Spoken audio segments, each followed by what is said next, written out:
We'll start with the prayers. Om Sahana Bhavato Sahanau Bhunakto Sahaviryam Karavavahe Yasvinavaditamastu ma Vidvishavahaihi Om Shanti Shanti Shanti.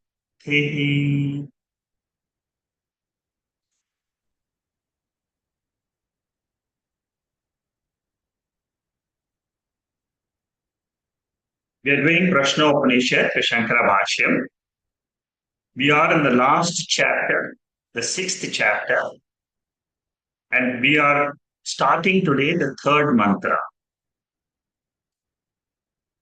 This is the most important chapter, Prasno Upanishad. And Shankara Bhashyam for this chapter is very, very long. For example, today we are going to do the third verse, for which there are 30 paragraphs written by Shankaracharya. For one verse, 30 paragraphs. And those 30 paragraphs are being explained by me in about 250 slides. So it will take about 4 talks just to explain one verse, Prasno Upanishad. The main reason is because it also brings in debate. Debate about creation. Creation is a very, very big topic. Very big topic. All the philosophers, they discuss creation. How does Prashno Upanishad discuss creation? What are the debates connected with it is what we are studying. Okay, so we are discussing about Shankara Bhashyam, where we are looking at some debates with Purvavakshis. With this small background, I will get into the actual verse, which is verse number 3. Now, verse number 3, Shankaracharya writes an introduction. First, I'll give you the introduction, then we'll go into the proper verse. In the second verse, it was said that Purusha, the consciousness principle, is in this body. And what is this Purusha? What does it consist of? Purusha consists of creation.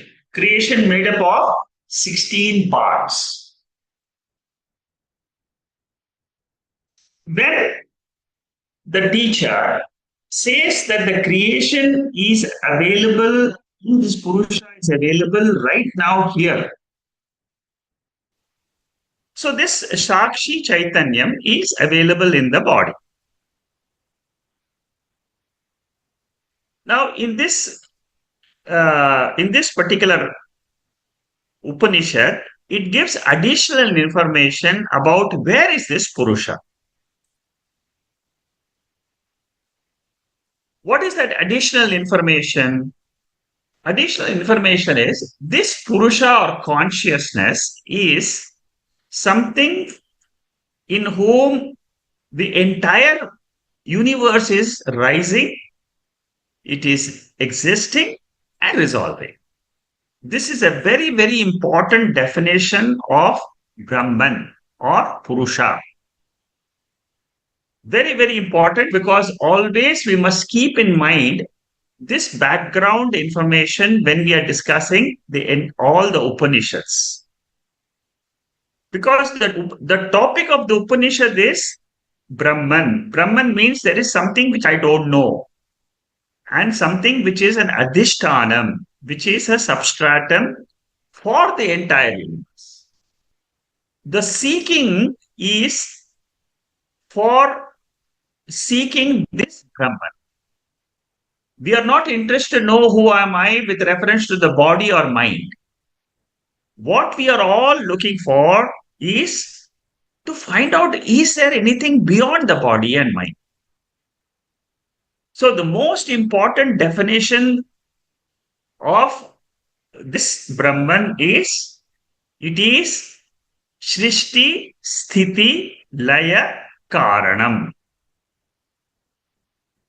It is the cause of origination, sustenance, and resolution of the entire universe. That is what is said in this mantra number 3. That's what Shankaracharya is trying to say, tell us. So it is Jagat Karanam Purushaha. Now, initially, for a junior student, we say Brahman is Jagat Karanam. It is an intermediary teaching. It is not the final teaching. Now, in the Puranic stories, we have heard Lord Krishna when he was a child. A story was told about him, and Yashoda, his mother, became angry, and then she said, "You are eating mud." Then she asked Krishna to open his mouth. I'm sure all of you know this story. So when he opened the mouth, Yashoda was surprised to see the entire universe in his mouth. 14 lokas inside his mouth. Can you imagine? So this is a symbolic story. What it means is there is something in which this entire creation is existing. That is what we should understand. And the creation is an incidental thing. It is not a permanent feature of that Purusha. That is why in Mandukya Upanishad, all of you, I'm sure most of you are doing the Mandukya Upanishad also with me. In Mandukya Upanishad, there are 4 padas. There are 4 quarters. The first quarter and the second quarter is the waking state and the dream state, which is supposed to be karyam. It is a product. It is an effect. It is not the karanam. That means the entire waking world and the dream world is a projection. From where is this projection coming? What is the karanam? The karanam is Ishwara, which is mentioned in the 3rd pada.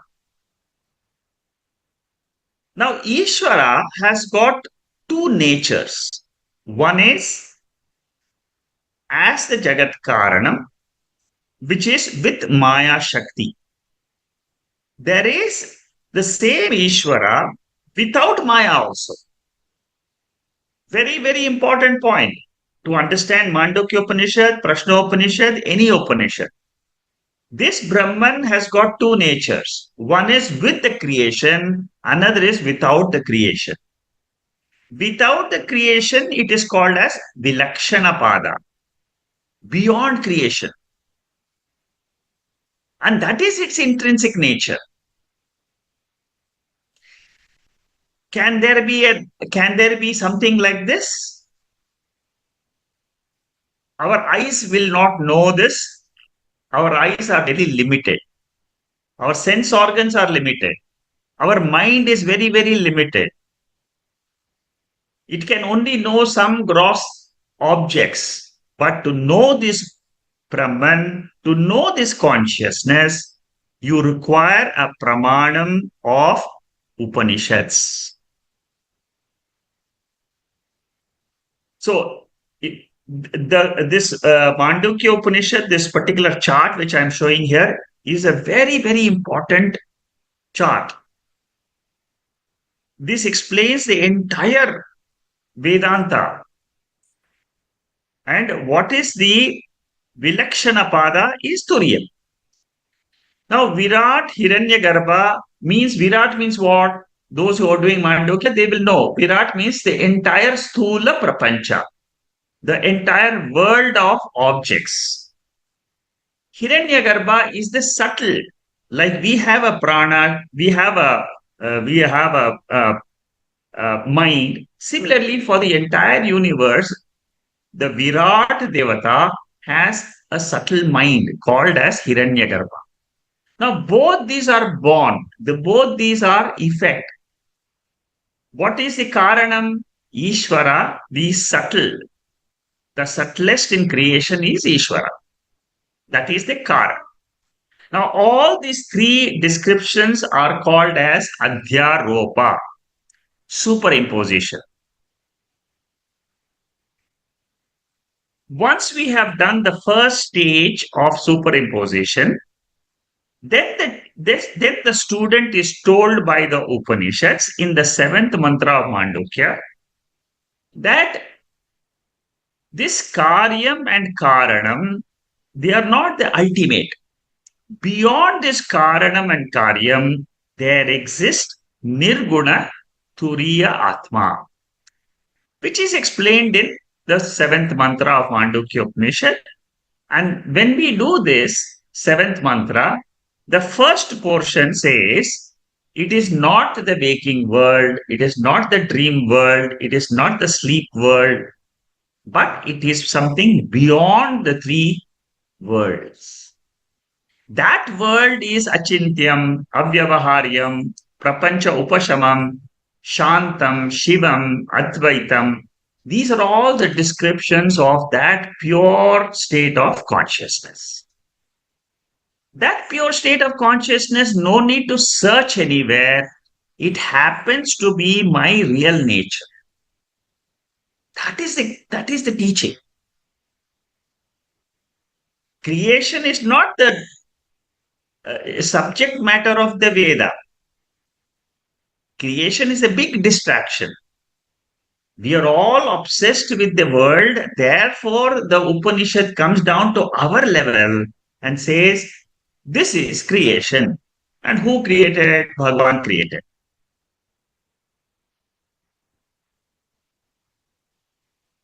So, because people are obsessed with creation, we have all the Upanishads, they talk about creation first, which is Adhyaropa. And then later on, they will negate the creation and say that there is an Adhishtanam, there is a substratum, which is which you can call it as God, which you can call it as Jesus, you can call it as Allah, what you may name it. But the substratum means it is from where this entire creation is coming and going. Taittiriya Upanishad talks about tasmat va e tasmat atmana akasha sambhutaha. Now here we are talking about different types of creations. In Taittiriya Upanishad, they talk about 5 elements. In Chandogya Upanishad, they say the creation consists of 3 elements: earth, water, fire.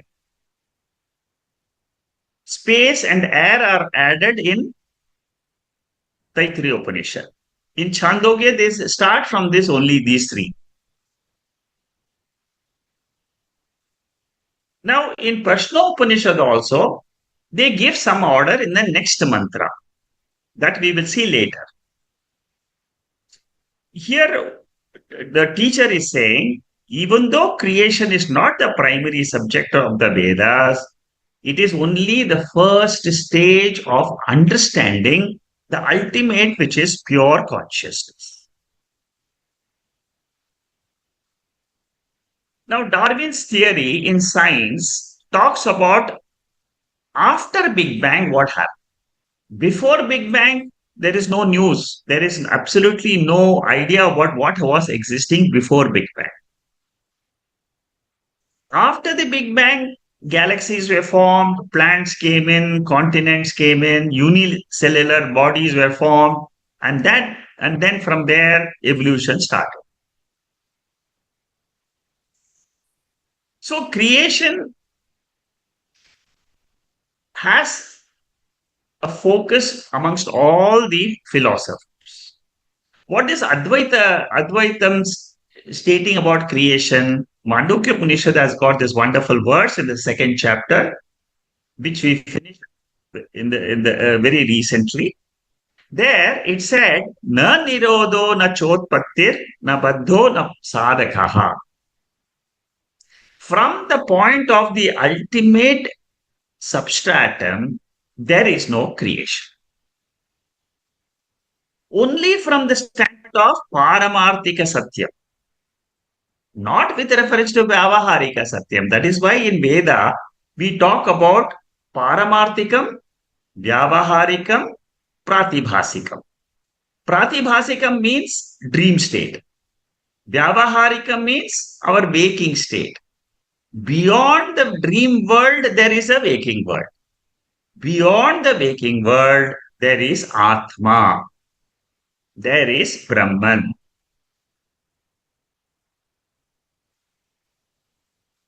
So, this is the way we have to understand creation. We have to understand what we are experiencing in our waking state. Now, this is a revision portion. It talks about the second verse. I have covered all this. Creation is an appearance. And for that appearance, Purusha is the Adhisthana. Dream is an appearance. For the dream appearance, Vaker is the Adhishtanam, substratum.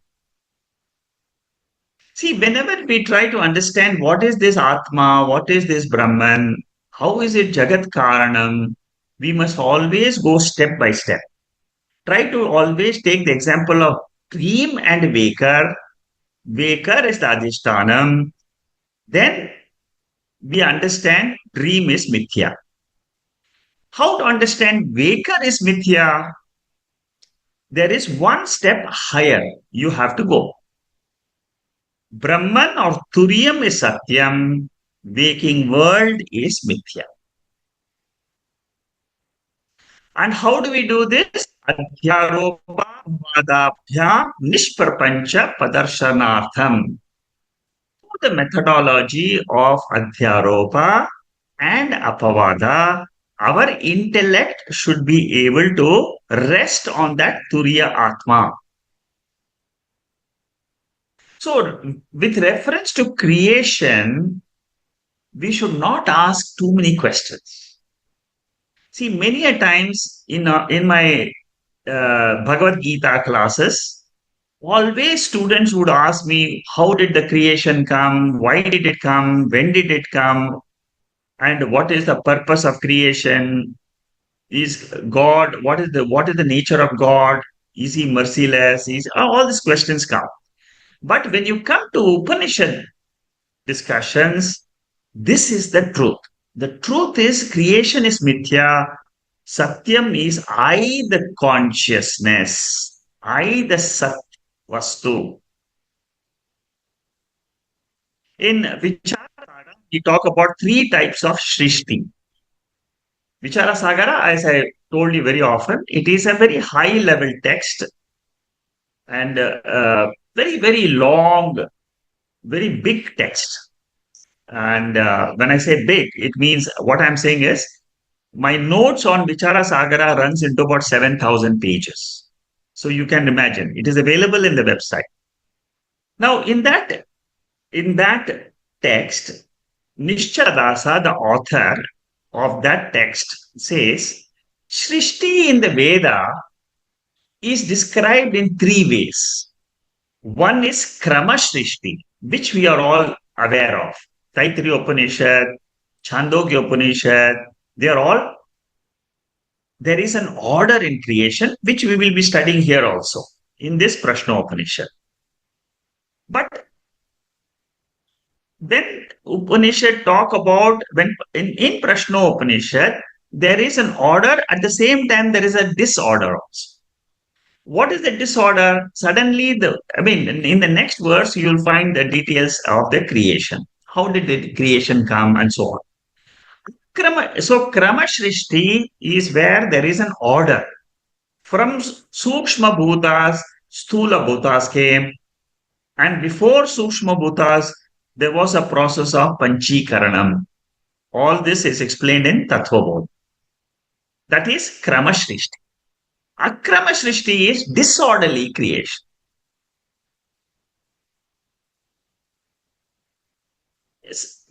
For example, in some Upanishad, they say prana is the cause of creation. In this Upanishad also, prana will be given a lot of importance. Vyutkrama means simultaneous creation. It is not a step by step creation, it is simultaneous. What is the best example of Vyutkrama? Our dream.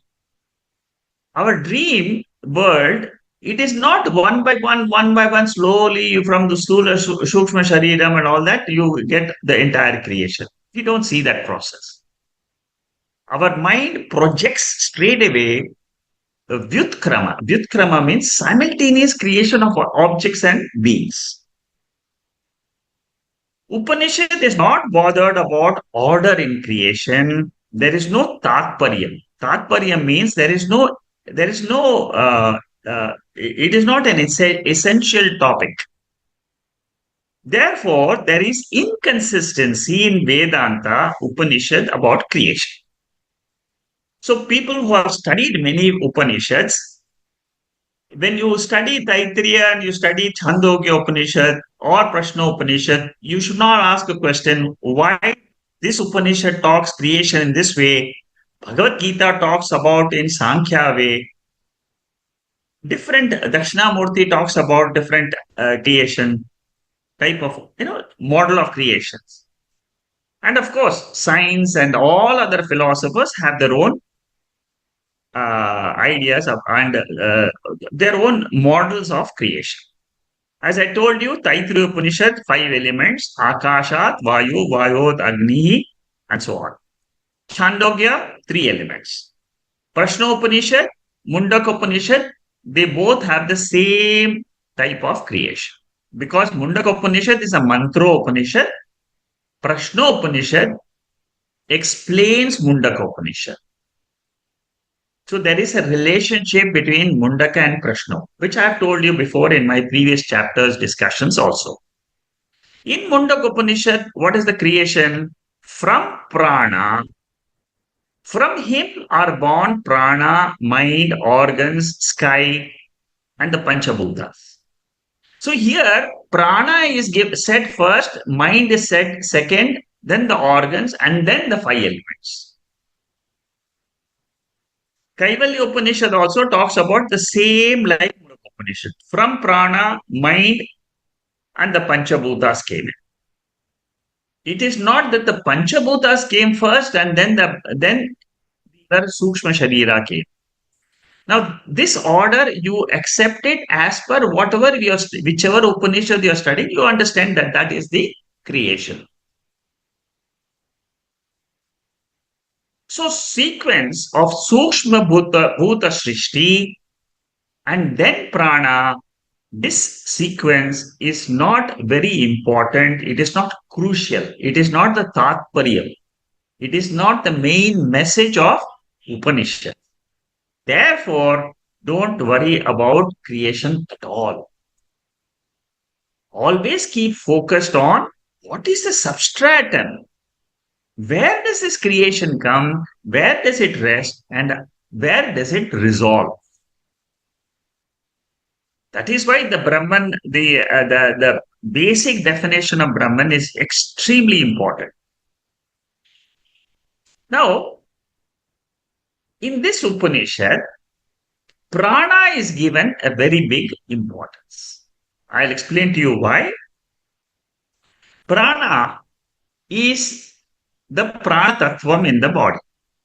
Now, the Prana can reflect consciousness. Reflect consciousness means what? It can start having the features of consciousness, which is existence, sustenance, and resolution. These 3 are the function of pure Sakshi, pure Brahman. But Prana means we have Prana in this body. That Prana is reflecting that pure consciousness.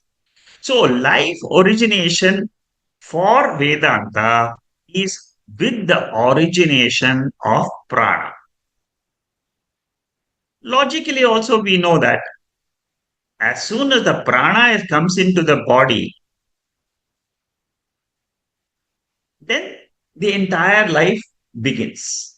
Suppose prana is not there, then the life collapses. So, from a unicellular organism, mind, buddhi are not developed, but still it has got prana. Prana is in whose presence alone consciousness becomes manifest. This portion, the 20th point, which I have put here, is a central essence of this entire mantra. Prana, in whose presence consciousness becomes manifest, in whose absence consciousness becomes unmanifest. See, consciousness is eternal, but manifestation of consciousness is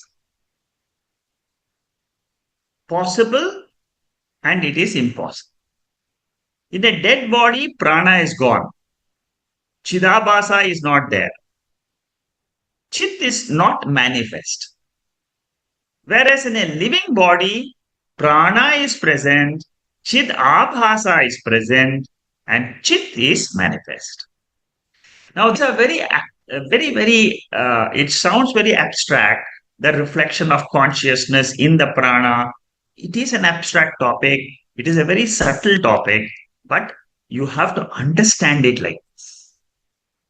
Life cannot be explained. Consciousness cannot be explained only through manifestation of the body with activity. We can talk about life.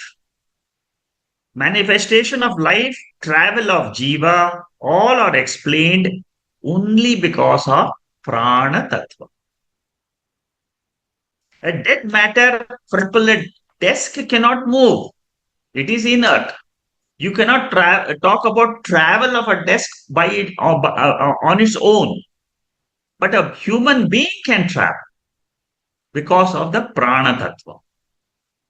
So, Ishwara thought that prana is very important. Therefore, in this Upanishad, a particular order of creation starts from prana. Creation starts from prana. This particular mantra is only talking about Lord's visualization of creation. In the next mantra, which is mantra number 4, the actual process of creation will come in.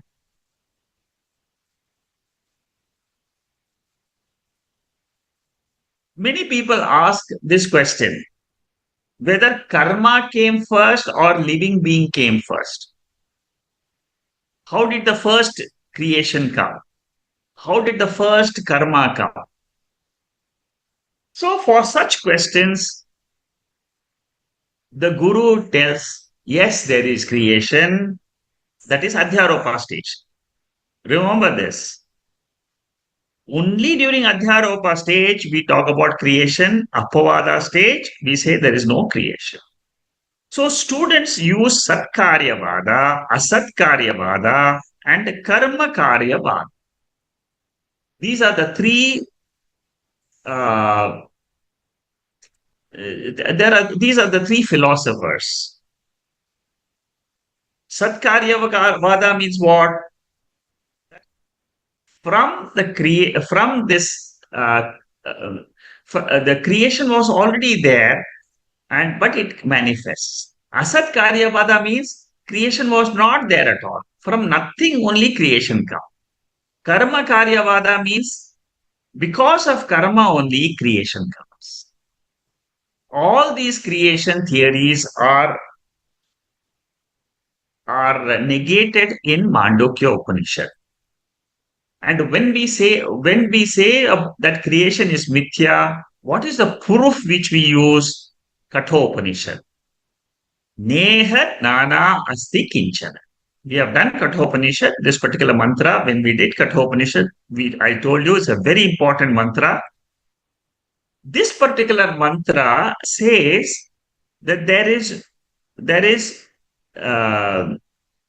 no creation as such. What you see as creation is appearance like a dream.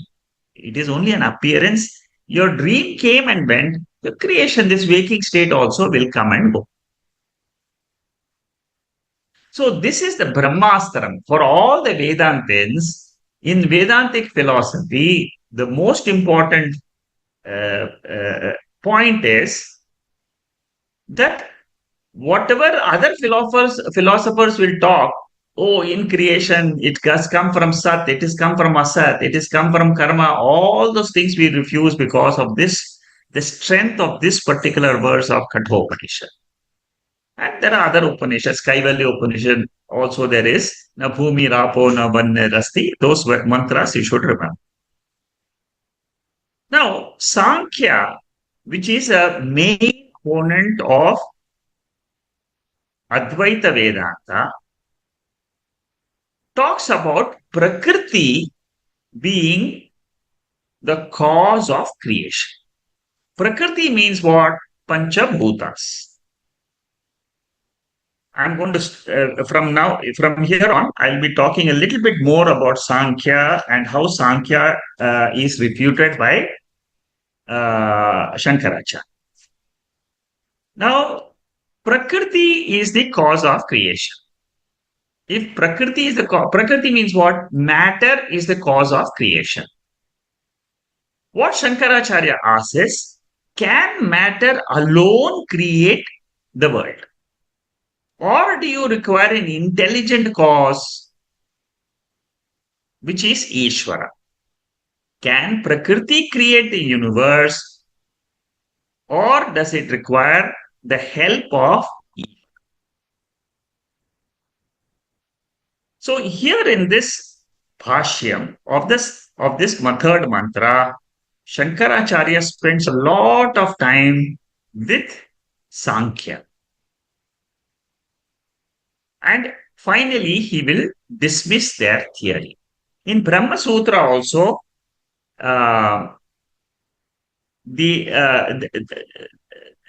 in Brahma Sutra is a text which is the ultimate text for all the seekers after they have finished the Upanishadic study. In that, there is one sutra which talks about the establishment of Ishvara.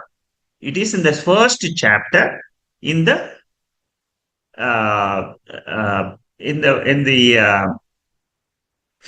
fifth mantra, fifth sutra. It establishes Ishvara as the Abhinna Nimitta Upadana Karana. I will explain to you. Many times I have explained this. Ishvara is the Abhinna Nimitta. It is a changeless, intelligent cause of the universe. That means whenever you see the universe, Lord is there, Ishvara is there. Without Ishvara, there is no creation.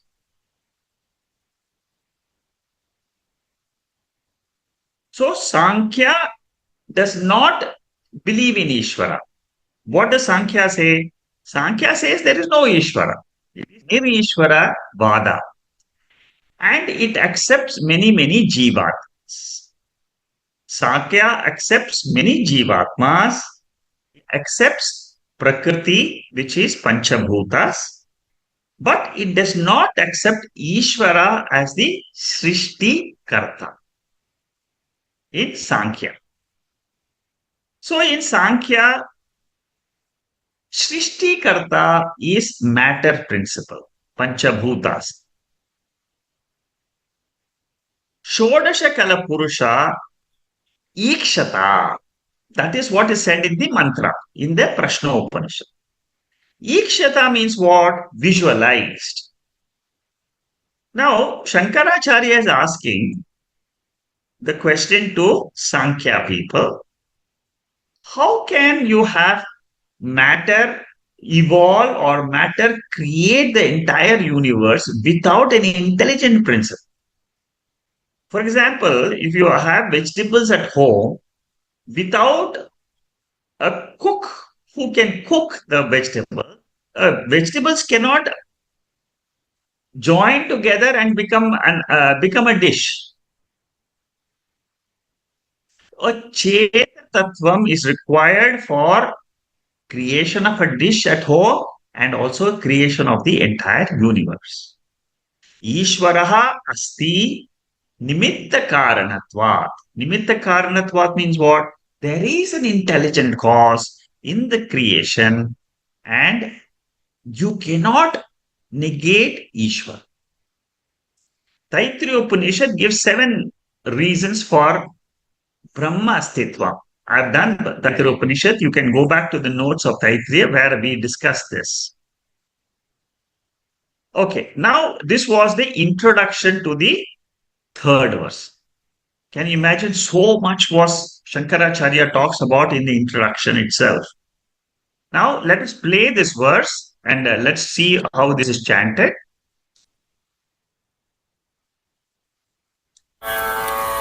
स ईक्षां चक्रे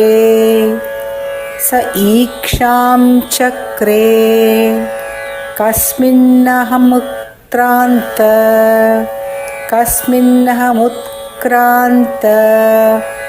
उत्क्रान्तो भविष्यामि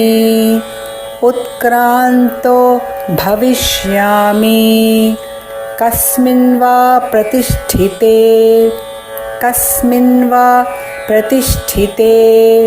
प्रतिष्ठस्यामीति.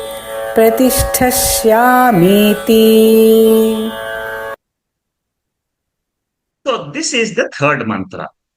So far we have finished the introduction by Shankaracharya for this mantra. What is this mantra saying? What is by whose departure I shall depart? I shall depart means what? Ishwara himself is saying, with the help of Prana Tattvam, I will remain in the body. When the prana leaves the body, I will also leave the body. Therefore, the body can be disposed.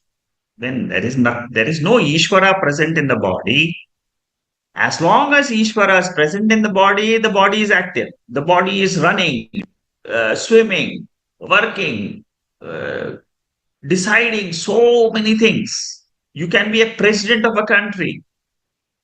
All because of Ishwara Tattva. Ishwara is the consciousness. Ishwara expresses through the prana. Because ultimately prana is reflecting what? Prana by itself has got no life. So here the Upanishad, the big message is given out about the whole creation. There is consciousness, and that consciousness I have to understand. But how do I understand that consciousness? You get to know by the analysis of this mantra. This is a visualization of Ishvara. Before creation, he thought, how should I enter this creation? I will enter creation through the Prana Tattva. The question here is not answered. Question here is, what is on whose departure I shall depart? I means consciousness. So when we are trying to understand this mantra, we should understand this as I am the consciousness in this body.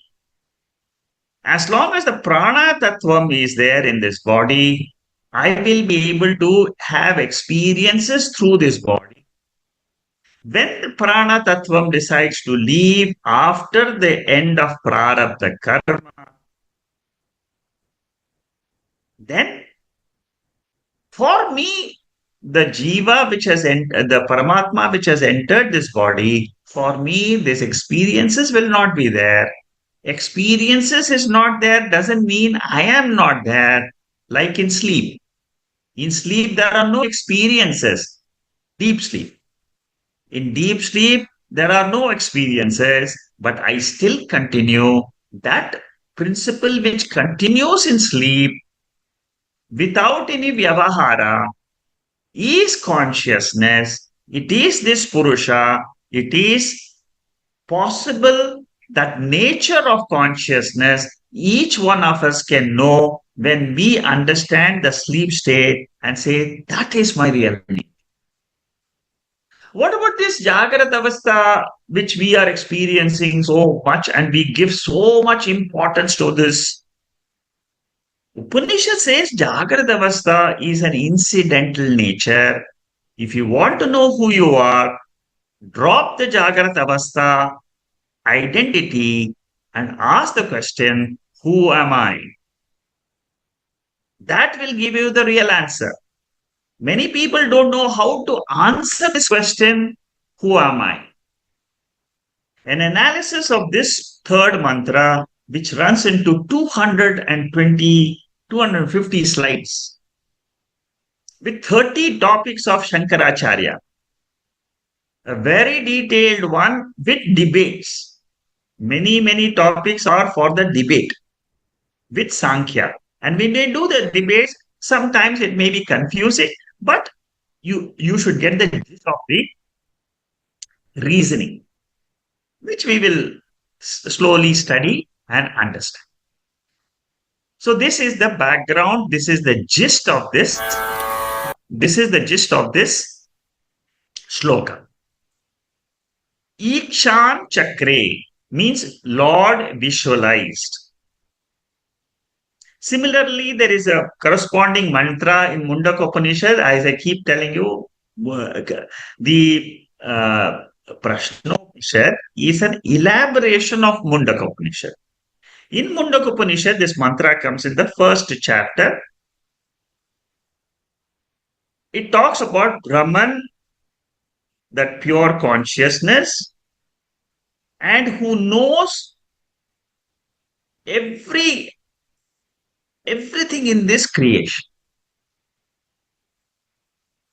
at all times, because that is the ultimate substratum. Without consciousness, there is no world. So cosmos is infinitely big. Many planets in the world. Lokas, 14 lokas are there. But without a jiva, the planets have got no value in it. If there is no jiva, you can't talk about existence of the planet also. Suppose there is some Pluto which was existing before it was discovered. It doesn't affect anybody. So existence becomes unknown, irrelevant if there is no jiva tattvam. Universe is relevant only because of living beings. In Sukshma Shariram, see, a dead body does not have Sukshma Shariram. The live body and a dead body, the difference is not in the Sthula Shariram. Sthula Shariram remains the same.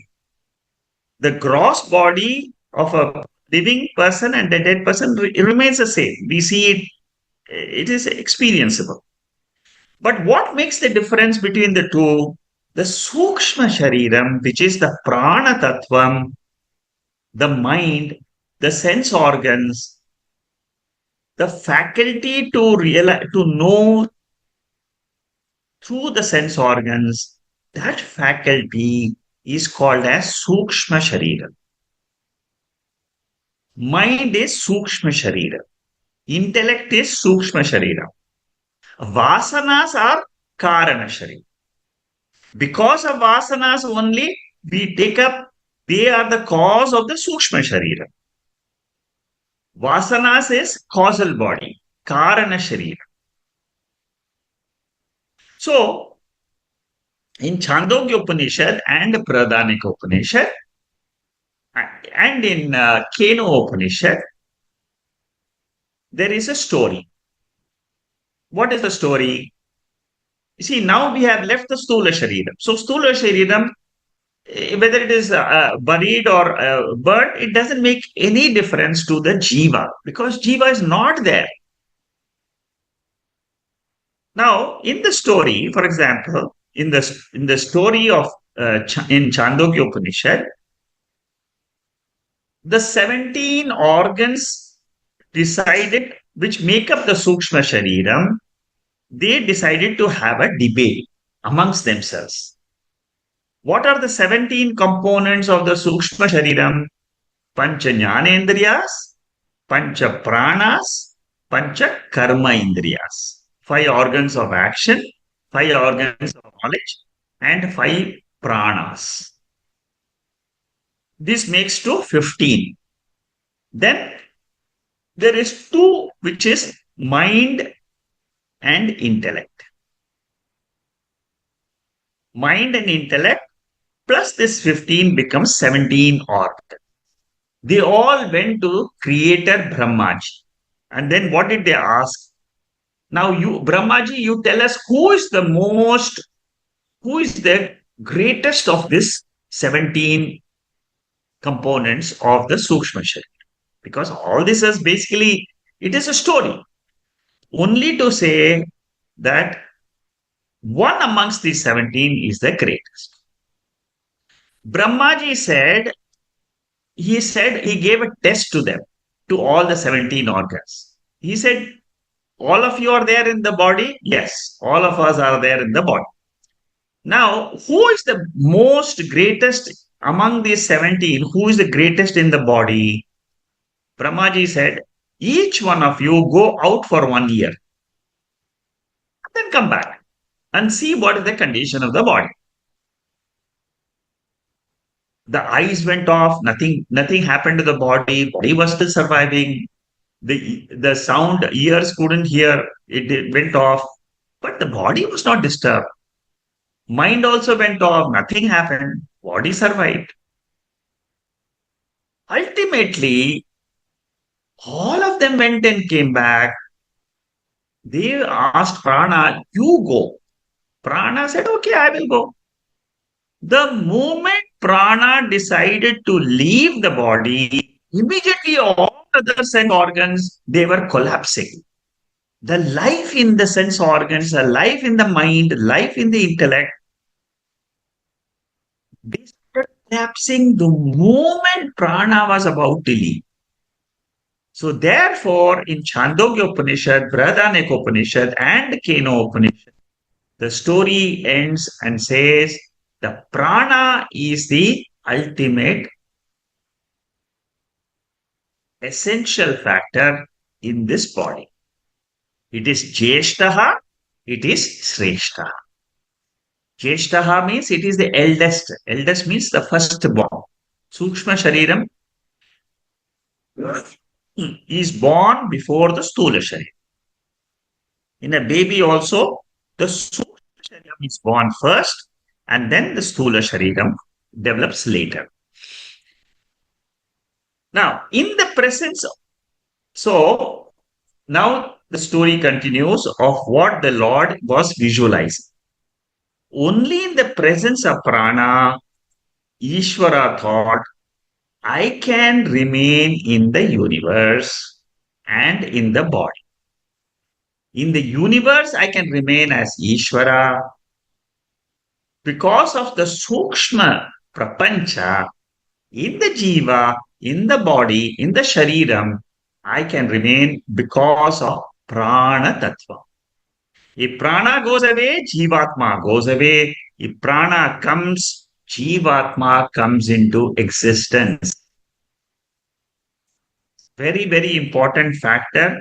A big story behind it, but the story is worth remembering. And it's a very, it gives us the entire structure of life. So Ishwara says, my presence is manifest in the body only in the presence of prana. On the departure of prana, I will depart. That means Ishwara saying, I will not be present. That means what? The reflected consciousness, which is Ishwara in this body, or the reflected consciousness in the universe, which is Ishvara, it will go.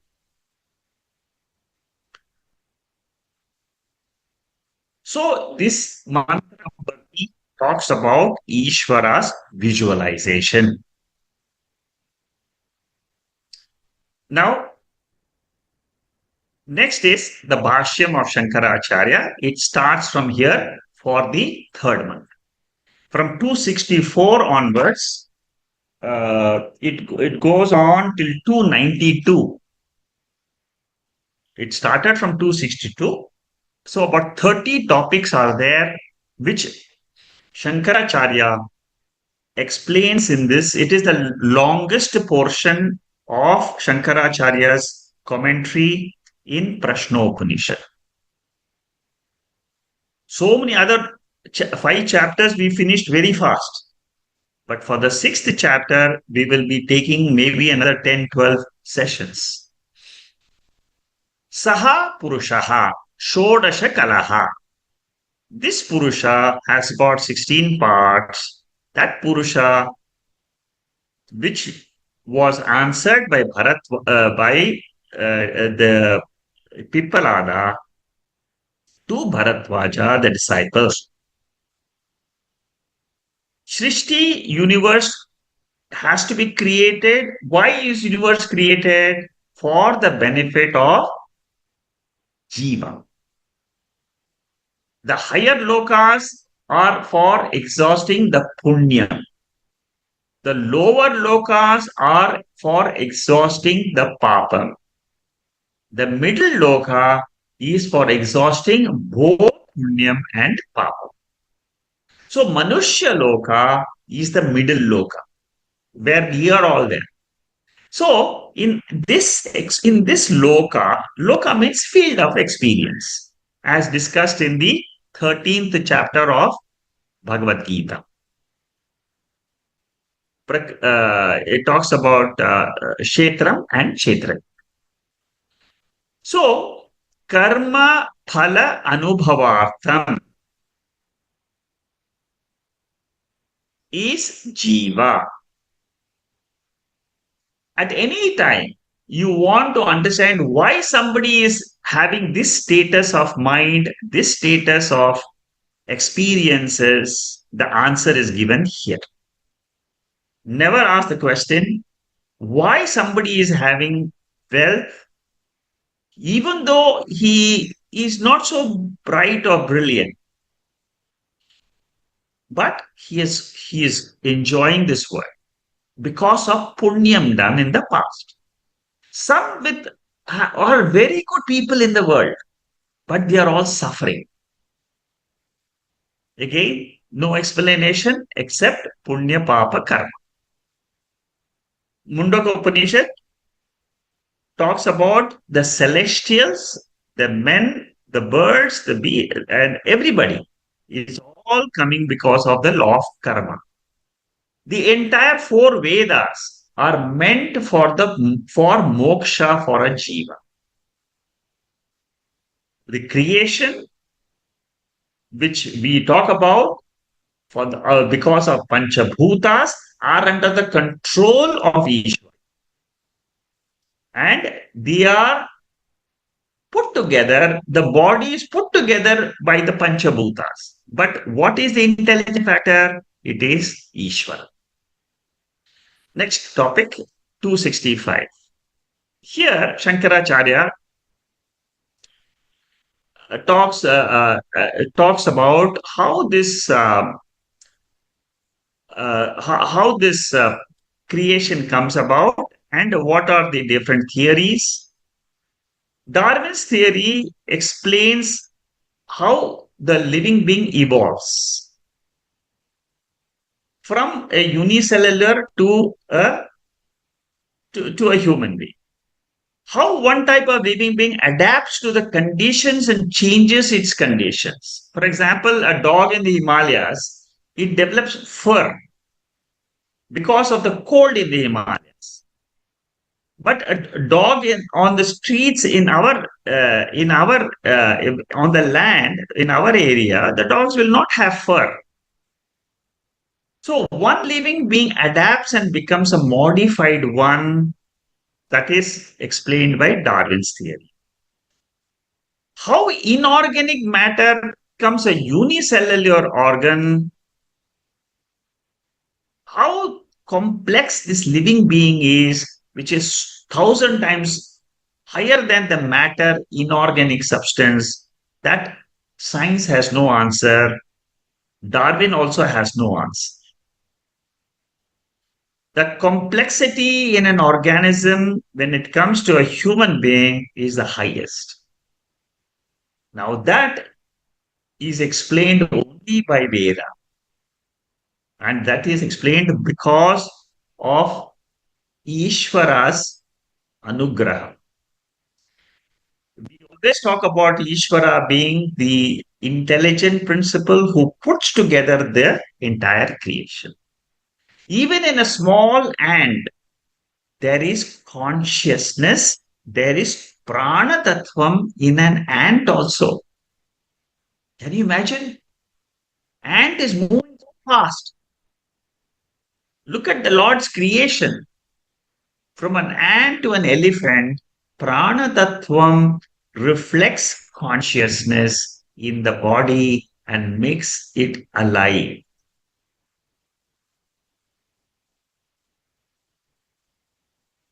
And scientists can't create prana inside an ant. Prana is a vibhuti of Bhagavan.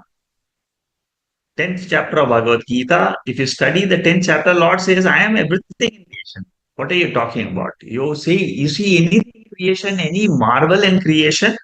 It's me. Upanishad helps us to appreciate the glory of Maya. Maya is glorious. Even though when we say Maya is mithya nature is its nature. It is there, it is an appearance only. But the appearance has got beauty, novelty. It has got variety in it. Jnani does not reject Maya and meditate only on Atma. Jnani will meditate on Maya, which is Ishwara Shakti, and also on the Atma Tattvam, which is behind the Maya. यस्मात् मरिरेव स्यात् आत्मतृप्तश्च मानवः आत्मन्येव च सन्तुष्टः तस्य कार्यं न विद्यते. Gita, third chapter. It says a jnani is satisfied with this Atma, with the nature of Atma. He is content with Atma. So by knowing Atma's nature as the cause of creation, we also should be happy that that is my real nature. I am not the individual body mind with a karta and a bhokta attitude. That is a jivatvam which comes to me because of prarabdha karma. I should learn to disassociate with the jivatvam and associate with paramarthika satyam, which is the consciousness principle. It is a step-by-step process. First, I should understand the prana tattvam, which is important, which keeps the body alive. Then I should understand in the prana, there is reflection of consciousness, reflection of Ishwara. If I understand that, what happens to me? I will sing the song of a jnani. Taittiriya Upanishad, ha hu, ahamannam. I am everything in this universe. That is the vision of a jnani. So slowly we have to drop our vision of this I being a part of this universe to the higher principle, which is the Brahma Tattvam, which is the Purusha Tattva. I can do Maya Dhyana as well as Brahma Dhyana. When I do Maya Dhyana means what? I sing the glory of Ishwara. I appreciate Ishwara. See, we are trying to get away from our world of preoccupation of the mind to something which is beyond the mind. And this is the way to come out of our mindset. Mindset is today with reference to the body and the world. How to come out of it is what we are learning in this Beautiful analysis of Shankaracharya. So, Jivan Mukta enjoys parallelly Atma and Anatma Dhyanam. Aham Utkranto Bhavishyami. When I leave the body, Ishwara says, Ishvara indicates that I am the Jivatma in this form. Jiva, Ishvara is one principle, consciousness principle. I have to drop the identification in the body mind and then hold on to this consciousness, awareness principle, existence principle, and say that that is the ultimate truth. Prana depends on this Ishwaras. Prana depends on this Ishwara Tattvam, which is the consciousness principle, which is the Purusha principle, which is the Turiyam principle. Now you are able to slowly get from Sthula Shariram, you have to come to Sukshma Shariram. From Sukshma Shariram Prana, we have to go dive deeper into consciousness, which is the Purusha in this body.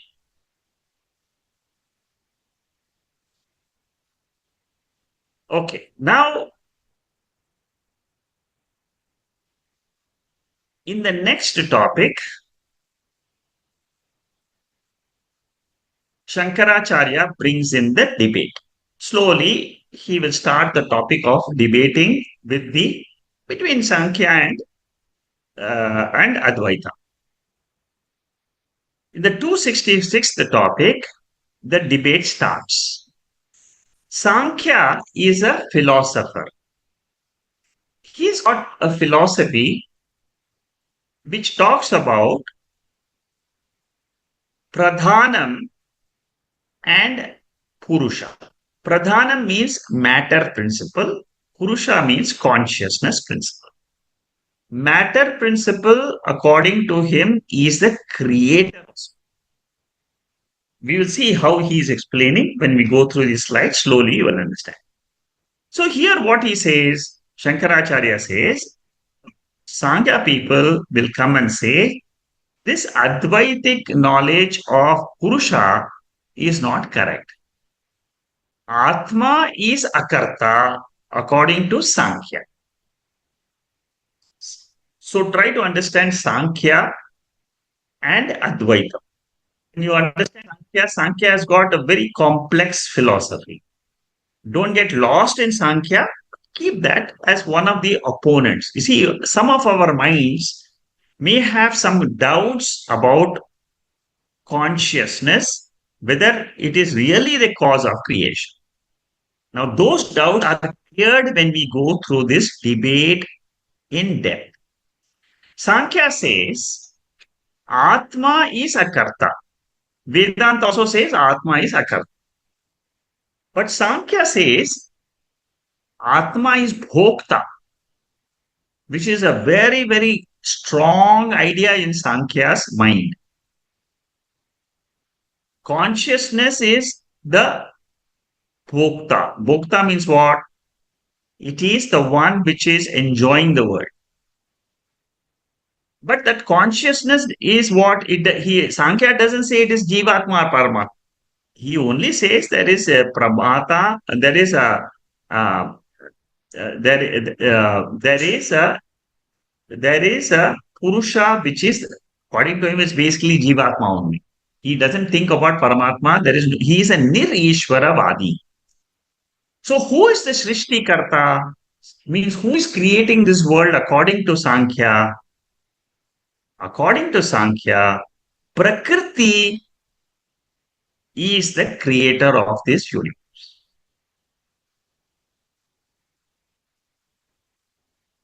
Pradhanam comes in Vishnu Sahasranamam also.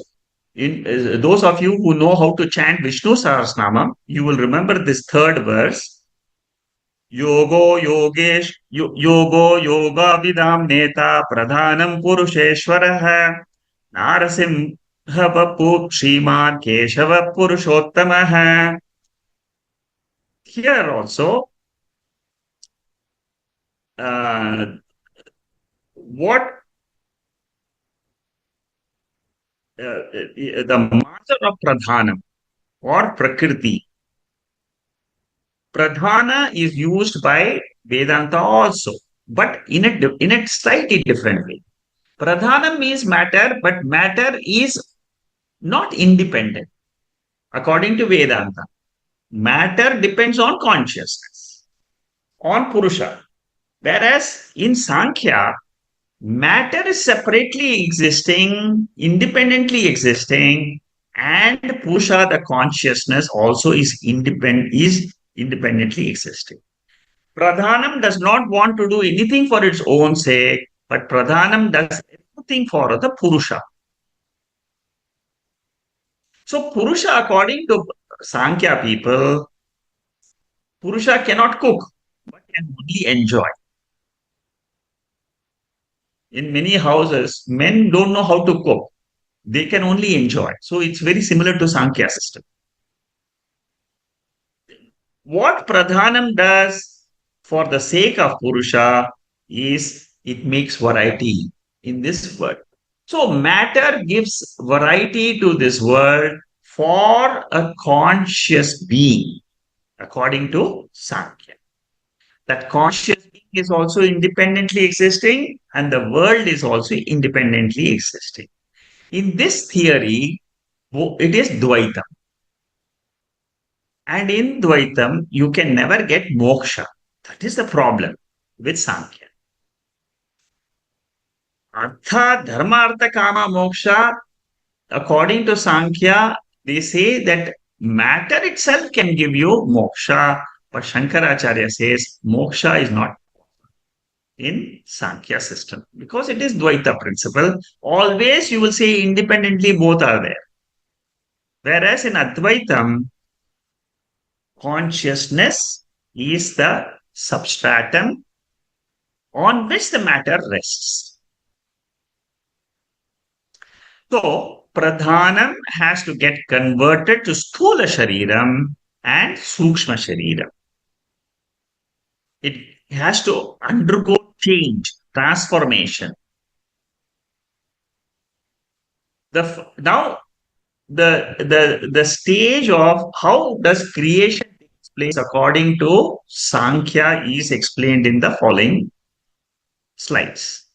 The first stage is Pradhanam means matter evolves into Ahamkara. Ahamkara is not the Sharira. That is not our Ahamkara which you are used to it. I, the consciousness in the I, the Ahamkara, ego in the body. Here we are talking about the macro Ahamkara. From macro Ahamkara, the I, it divides into Sattva, Rajas and Tamas.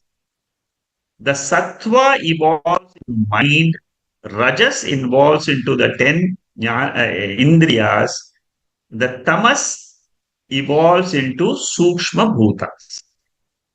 From Sukshma Bhutas, Sthula Bhutas are created and then the world is created. Tattva Bodha, if you remember, the evolution of the world is explained by 24 factors in Tattva Bodha. Very similar to Sankhya system only. Vedanta accepts some of the principles of Sankhya. The only thing Veda says is, Advaita Vedanta says is, you need an Ishwara, a Chetana Tattvam.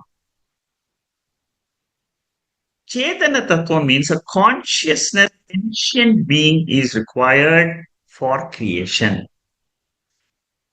Okay, the next portion is the revision portion. I will skip most of this, we have already done.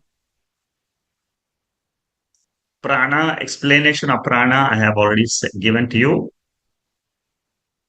All this has been explained. The debate is what we are doing now. And Ishwara is important. In Shvetashvatara Upanishad, there is a creation in the 4th chapter. Shvetashvatara Upanishad heavily talks about Maya Shakti. For those who are interested in Maya, about the power of Ishwara, you should study Shvetashvatara Upanishad. What many verses in Shvetashvatara Upanishad are there describing Ishwara's Shakti. And the whole world is nothing but it is Maya Shakti. Mayam tu Prakritim Vidyat, Mayinam tu Maheshwaram. Maya is this entire universe. Sankhya says Ishvara is not required in the universe. The Shankaracharya says without Ishvara, matter cannot evolve by itself.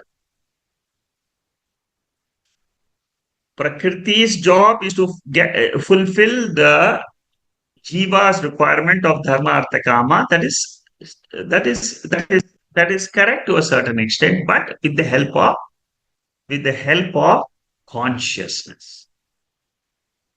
So in Srishti topic, Sankhya says, don't involve the Purusha. Purusha's nature is asangaha. It is not connected with the world. Purusha is akarta. It is not a doer of action, and it is a nitya vastu. So because Purusha, the consciousness, it is akarta, it cannot be Srishtikarta. Now you are able to understand the logic of Sankhya. Who is Srishtikarta according to according to Sankhya then? Prakriti is the Srishtikarta.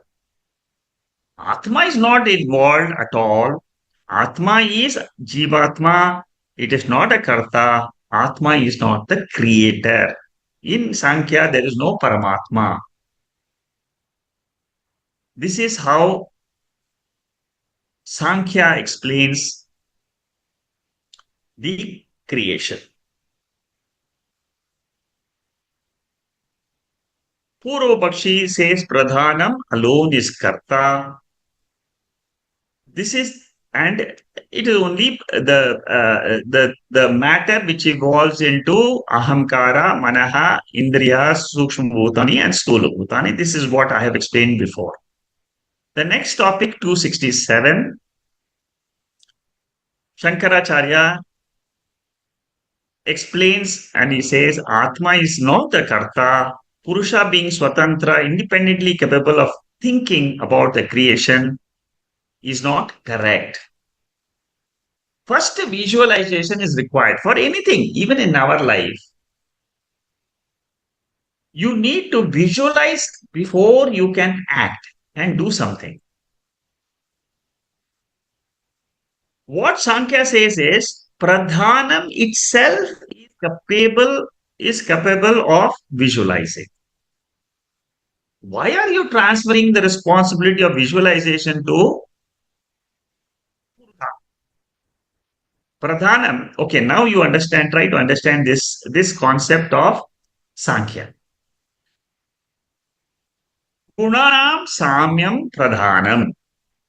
What is Pradhanam? Pradhanam is when matter which has got three gunas of Sattva, Rajas, and Tamas, when the three gunas are in equilibrium, there is no manifestation of universe. Pradhanam consists of three gunas, which we also accept. Our Bhagavad Gita 14th chapter is talking about the same three gunas which is talked by Sankhya. Sankhya says Sattva, Rajas, and Tamas, when it is in equilibrium, that means 33 and 1/3% each, then you don't have manifestation. Manifestation starts only when there is disturbance in the equilibrium according to the law of karma. For example, when we go to sleep, there is no creation for us because according to Sankhya, all the three gunas are in Samya Avastha. Sleep is Samya Avastha, where there is unmanifestation of the universe. And when the disturbance starts in the morning, you get up. That disturbance in the mind is disturbance in the material body. When the disturbance starts, you wake up. Veda talks of Prakriti with three gunas. We also accept three gunas of Prakriti. But we say Ishwara is the one who is the karma phaladat. There is a difference between Sankhya and Vedanta. Nayayika Srishti is also accepted by Sankhya. Nayayika is atoms. Atoms put together is this entire creation, which science also talks about. Nyaya Vaiseshika, they accept Ishvara. Sankhya does not accept Ishvara. In Brahma Sutra, there is one sutra which talks about this atomic theory. Just as a side point, that's all. But what it says is atoms cannot combine together to form the creation without the intelligent consciousness. Before creation, Advaitam alone was there.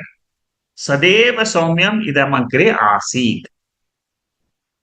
So, one argument is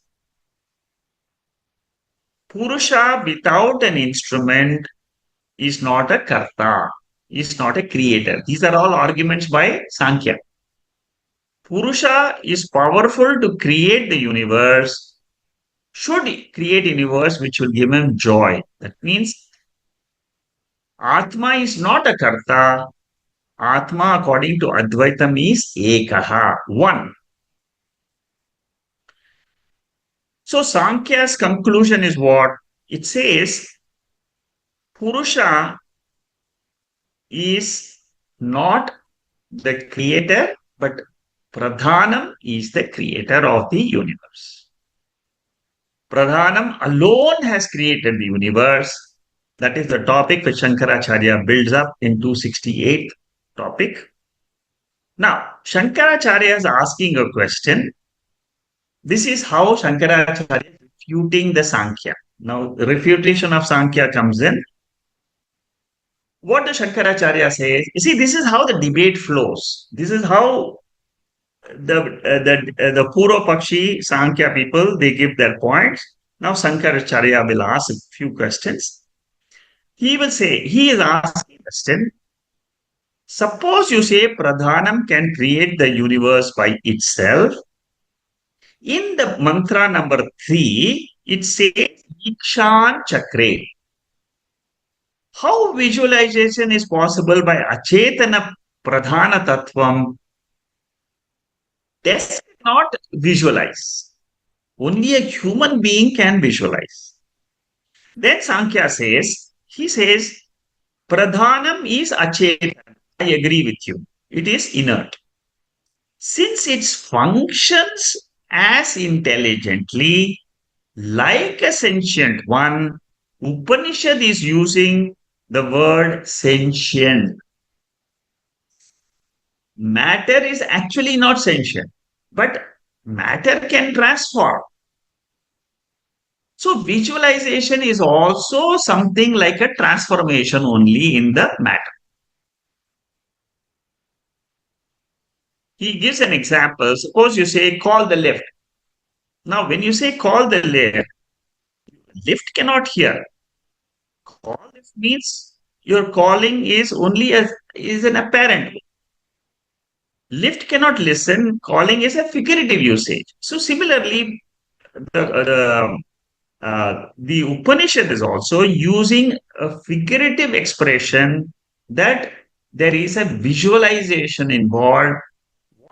Sankhya people say the activity of matter of evolving and transforming from one stage to another stage, which happens automatically, naturally, because it is the function of Prakriti, that is taken as visualization by the Upanishad. That is what is the comment by Sankhya.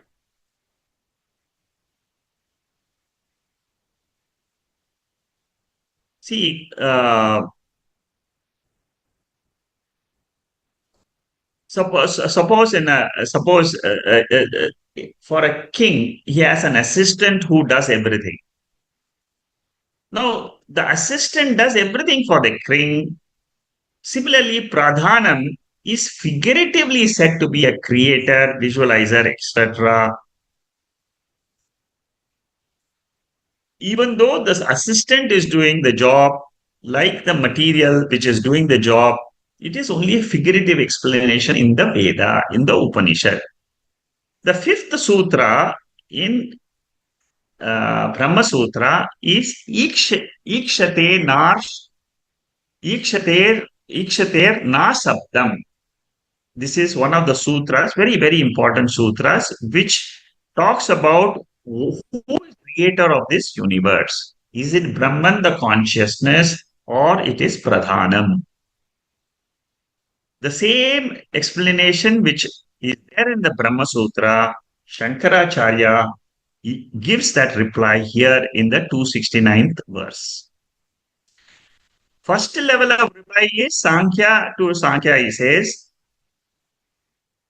Atma is asangaha nirvikaraha. Atma is not, cannot be modified. It is akarta. This is what Sankhya is saying. Atma is bhokta, but then for a bhokta also he doesn't know it requires transformation. That Shankaracharya will bring about. So pradhanam or matter, it can do everything possible for the sake of Purusha. Purusha is the one who enjoys the product of matter. Enjoyership of Atma is accepted by Sankhya. According to Sankhya, Bhoktrutvam is Satyam. Enjoyership is Satyam because we all are experiencing the world. We are all Bhoktas of the world. Shankaracharya is asking, why can't you accept the same logic for the Kartrutvam also? Atma can have Kartrutvam of universe also. Shruti says, Sa Ikshata. Sa Ikshata means it is the consciousness which is visualizing. Consciousness, you say, is bhokta, means it is a sentient being which is the bhokta, the enjoyer of the universe. So same sentient being, why can't you assume it is also a creator of the universe? That is how Shankaracharya defends the position of creator Ishwara. So far we have seen one volume. We have finished the one volume of the fifth volume of notes. We have completed with this last explanation. There are two more volumes. The sixth volume we are starting now. I have about 2-3 minutes more. I will conclude with this with a few slides. Sankhya counter argues with the Shankaracharya. Advaitin said if Atma is Bhokta according to Sankhya, Atma can be Karta also. Sankhya says, Parinami, two different categories are existing which are different. One is Bhoktrutvam and Kartrutvam. Bhoktrutvam requires modification. It is only in Atma. Kartrutvam requires modification. He says that is there only in matter. Now he talks about Tattvantara Pradhanam and Swarupa Parinam. I mean, these are all technical ways in which the Sankhya people argue with Shankaracharya. Tattvantara Parinami and Swarupa Parinami. He brings in two different categories of change. In one, he says Atma can be a Kritva Atma. It is one type of transformation. And Kartritvam is another different type of transformation. and it is not the same as bhokta. I mean, these are silly arguments according to Shankaracharya. Purusha never becomes impure. Purusha is always pure Purusha. Chinmatra eva vikara na dosha.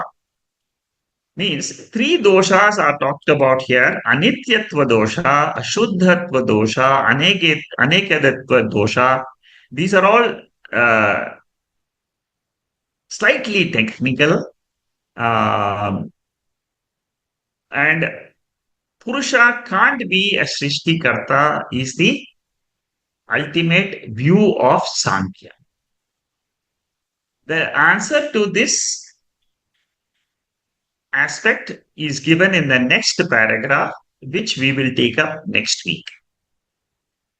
I will finish the revision portion. If there is anything, I will.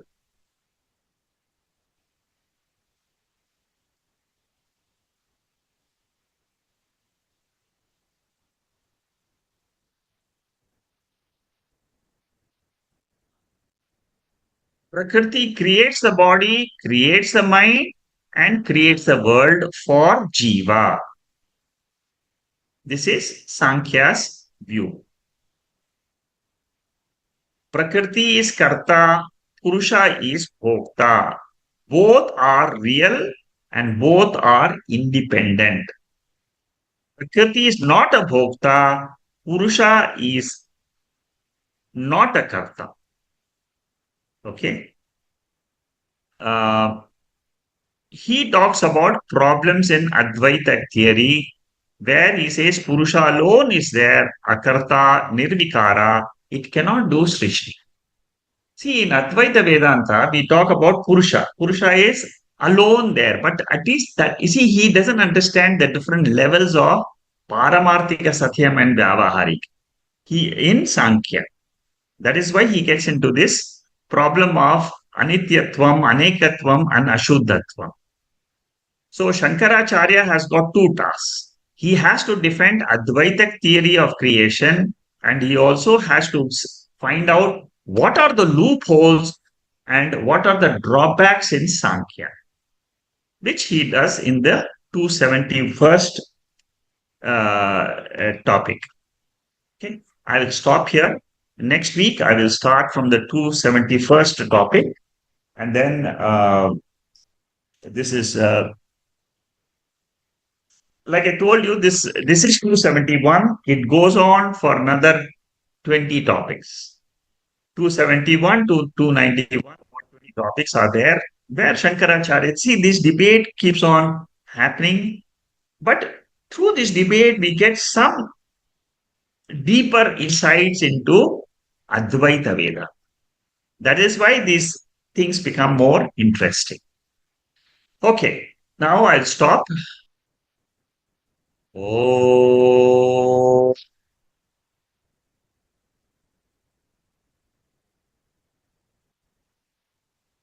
Purnamada Purnamidam Purnat Purnamudachade Purnasya Purnamadhaya Purnameva Vasishyate. Om Shanti Shanti Shanti.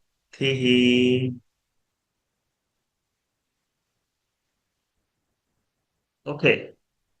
Any questions? You can raise your hand. You can ask. Shakarji, this is Manikandan. Put it in Go ahead. chat box.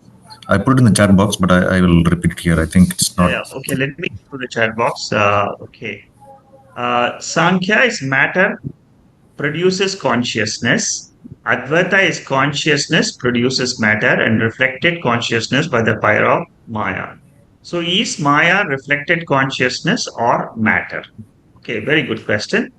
As you go through this Prasno Upanishad, a little bit more details will come about.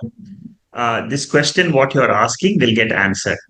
But let me explain to you the fundamentals.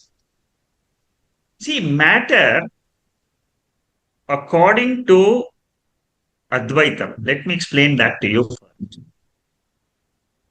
Matter is always inert. Always. Eternally, it is inert. It is consciousness which illumines the matter by the power of Maya. Whenever you talk about creation, you must remember there is Maya Shakti all the time. Without creation, if you want to know who am I, then it is Brahman. Then it is Turiya. All alone, it can exist all alone. That is, consciousness is independent of matter. But matter is not independent of consciousness. Whenever you talk about matter, you're talking about reflected consciousness plus matter together. This is very, very fundamental. A jiva is a mixture of matter and consciousness. A jiva recognizes I can be consciousness alone without the matter. That is moksha. This is Advaita Vedanta. I hope it's clear. Advaita means consciousness alone is Advaitam. There is no Dvaitam. There is no Dvaitam of matter and consciousness. Consciousness alone exists. It is the substratum for the entire universe. Matter has got two conditions. It has got manifest, unmanifest. Manifest, unmanifest conditions only in matter. The conditions are not there in consciousness. Consciousness is nirvikara.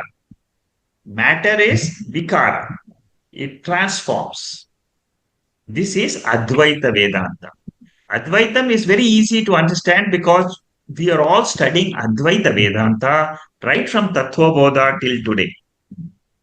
Sankhya is a philosopher who does not believe of the independent existence, who believes only in the independent existence of matter. What does Vedanta says? Matter is dependent. What Sankhya says? Matter is independent. That is the difference between Advaitam and Dvaitam. Sankhya says matter is independent, consciousness is also independent.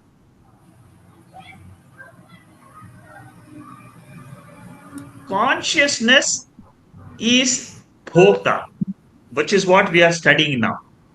Consciousness is bhokta alone, whereas matter is karta alone. Karta is helping or it is working for the sake of bhokta.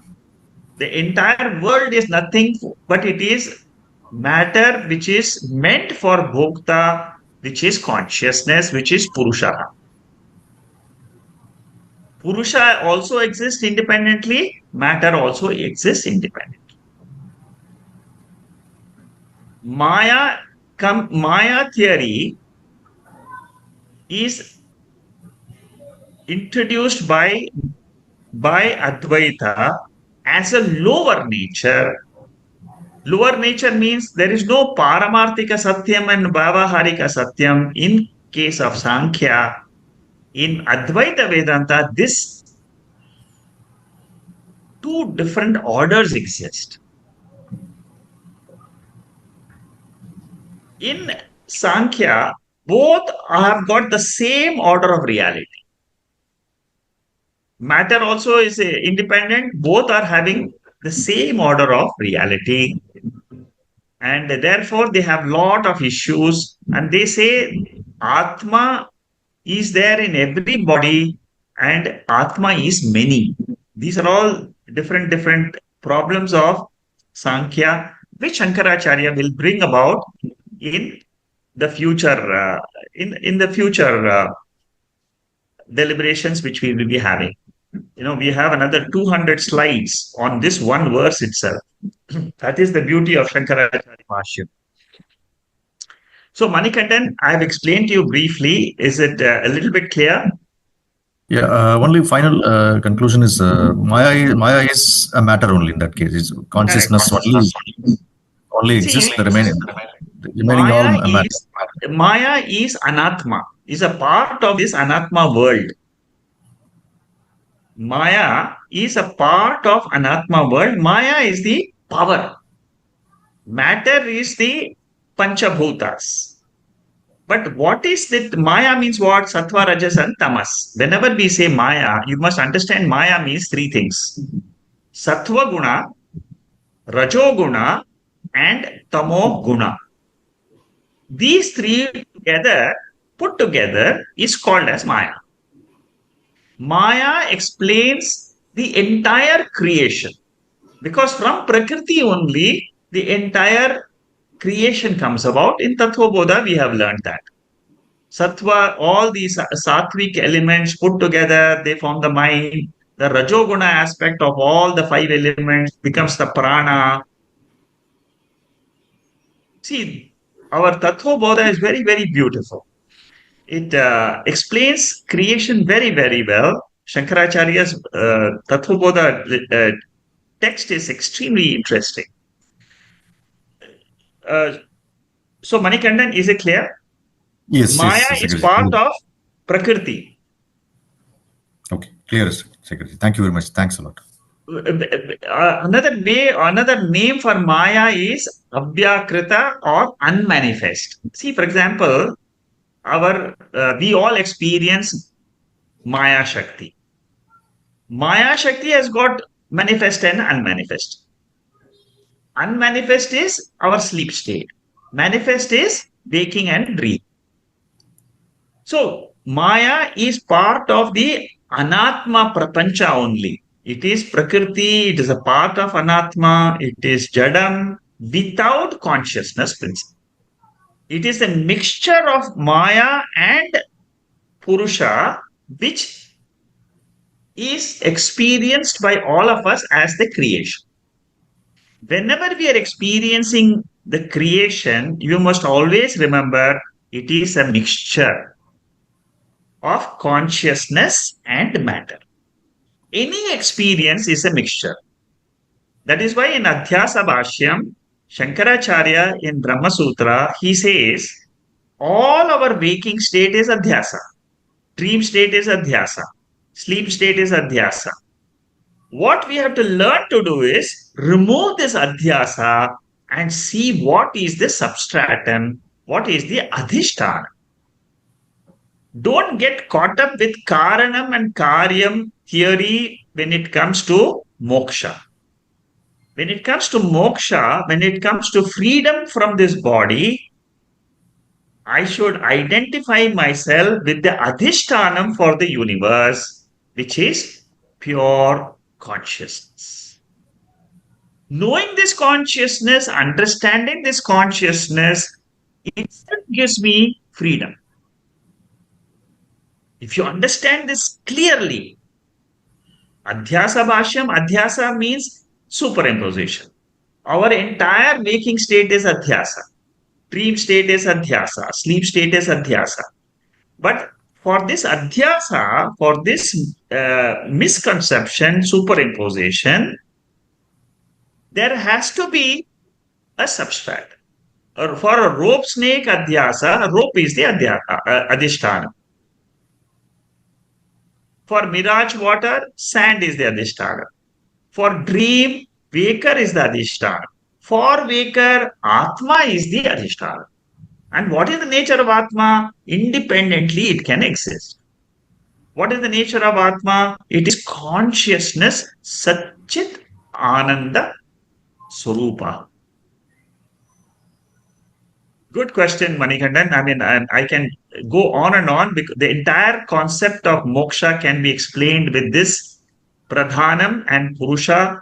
Pradhanam and Purusha of Sankhya theory, it's good to understand so that our understanding of Advaitam becomes much more clearer.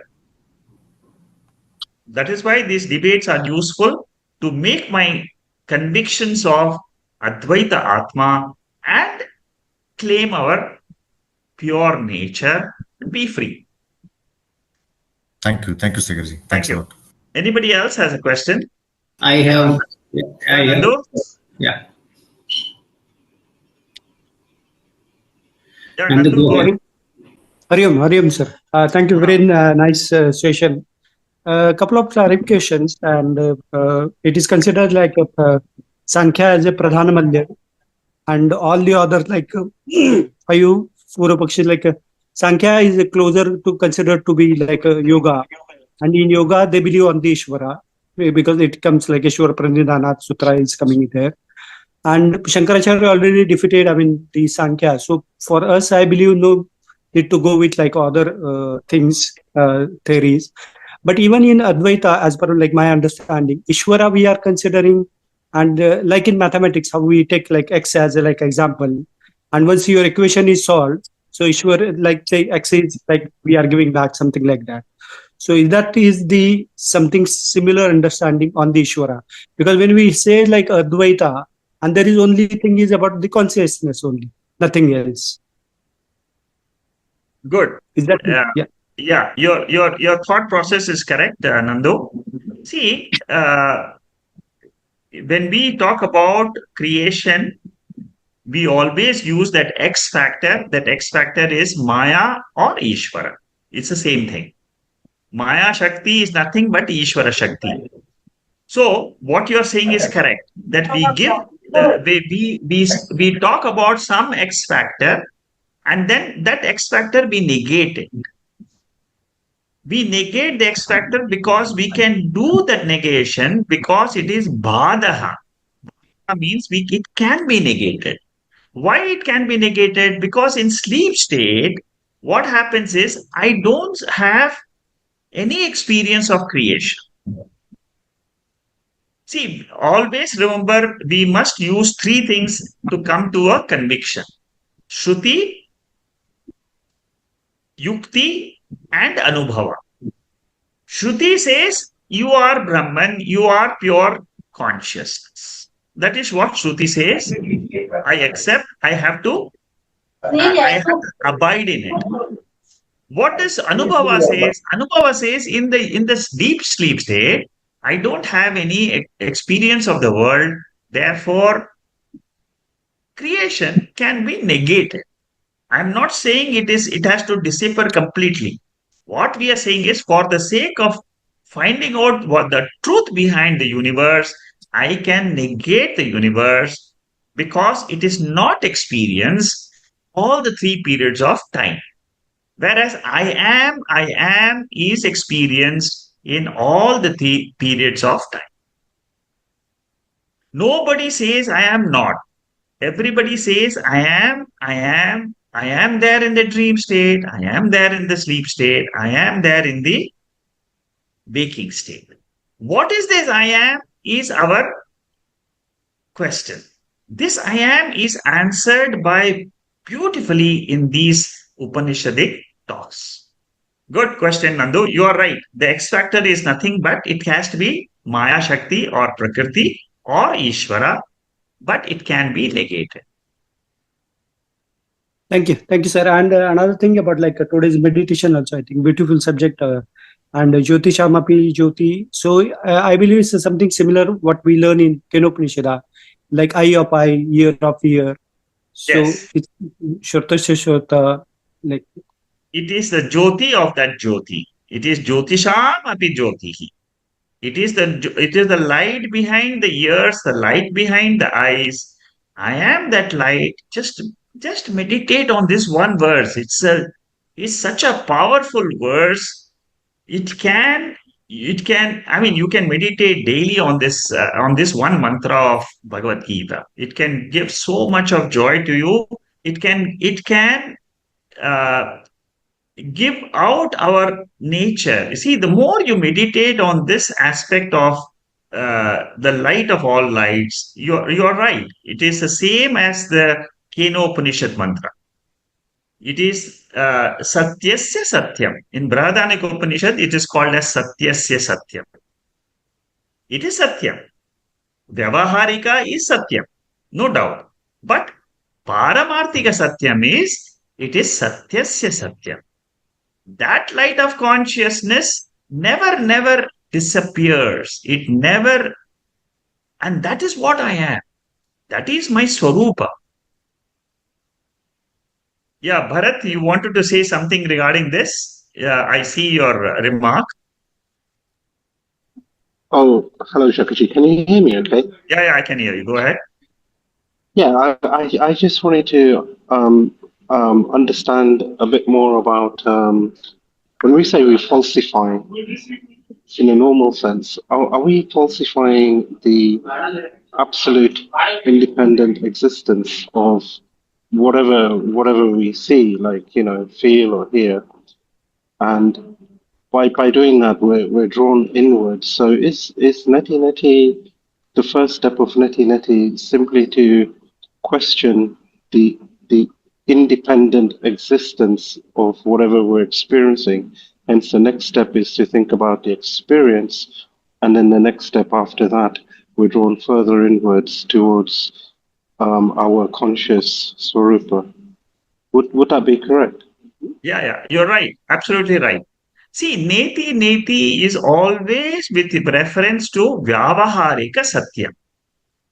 It is always with reference to the world which we are experiencing. Neti means it is just negated, because ultimately it is an appearance only.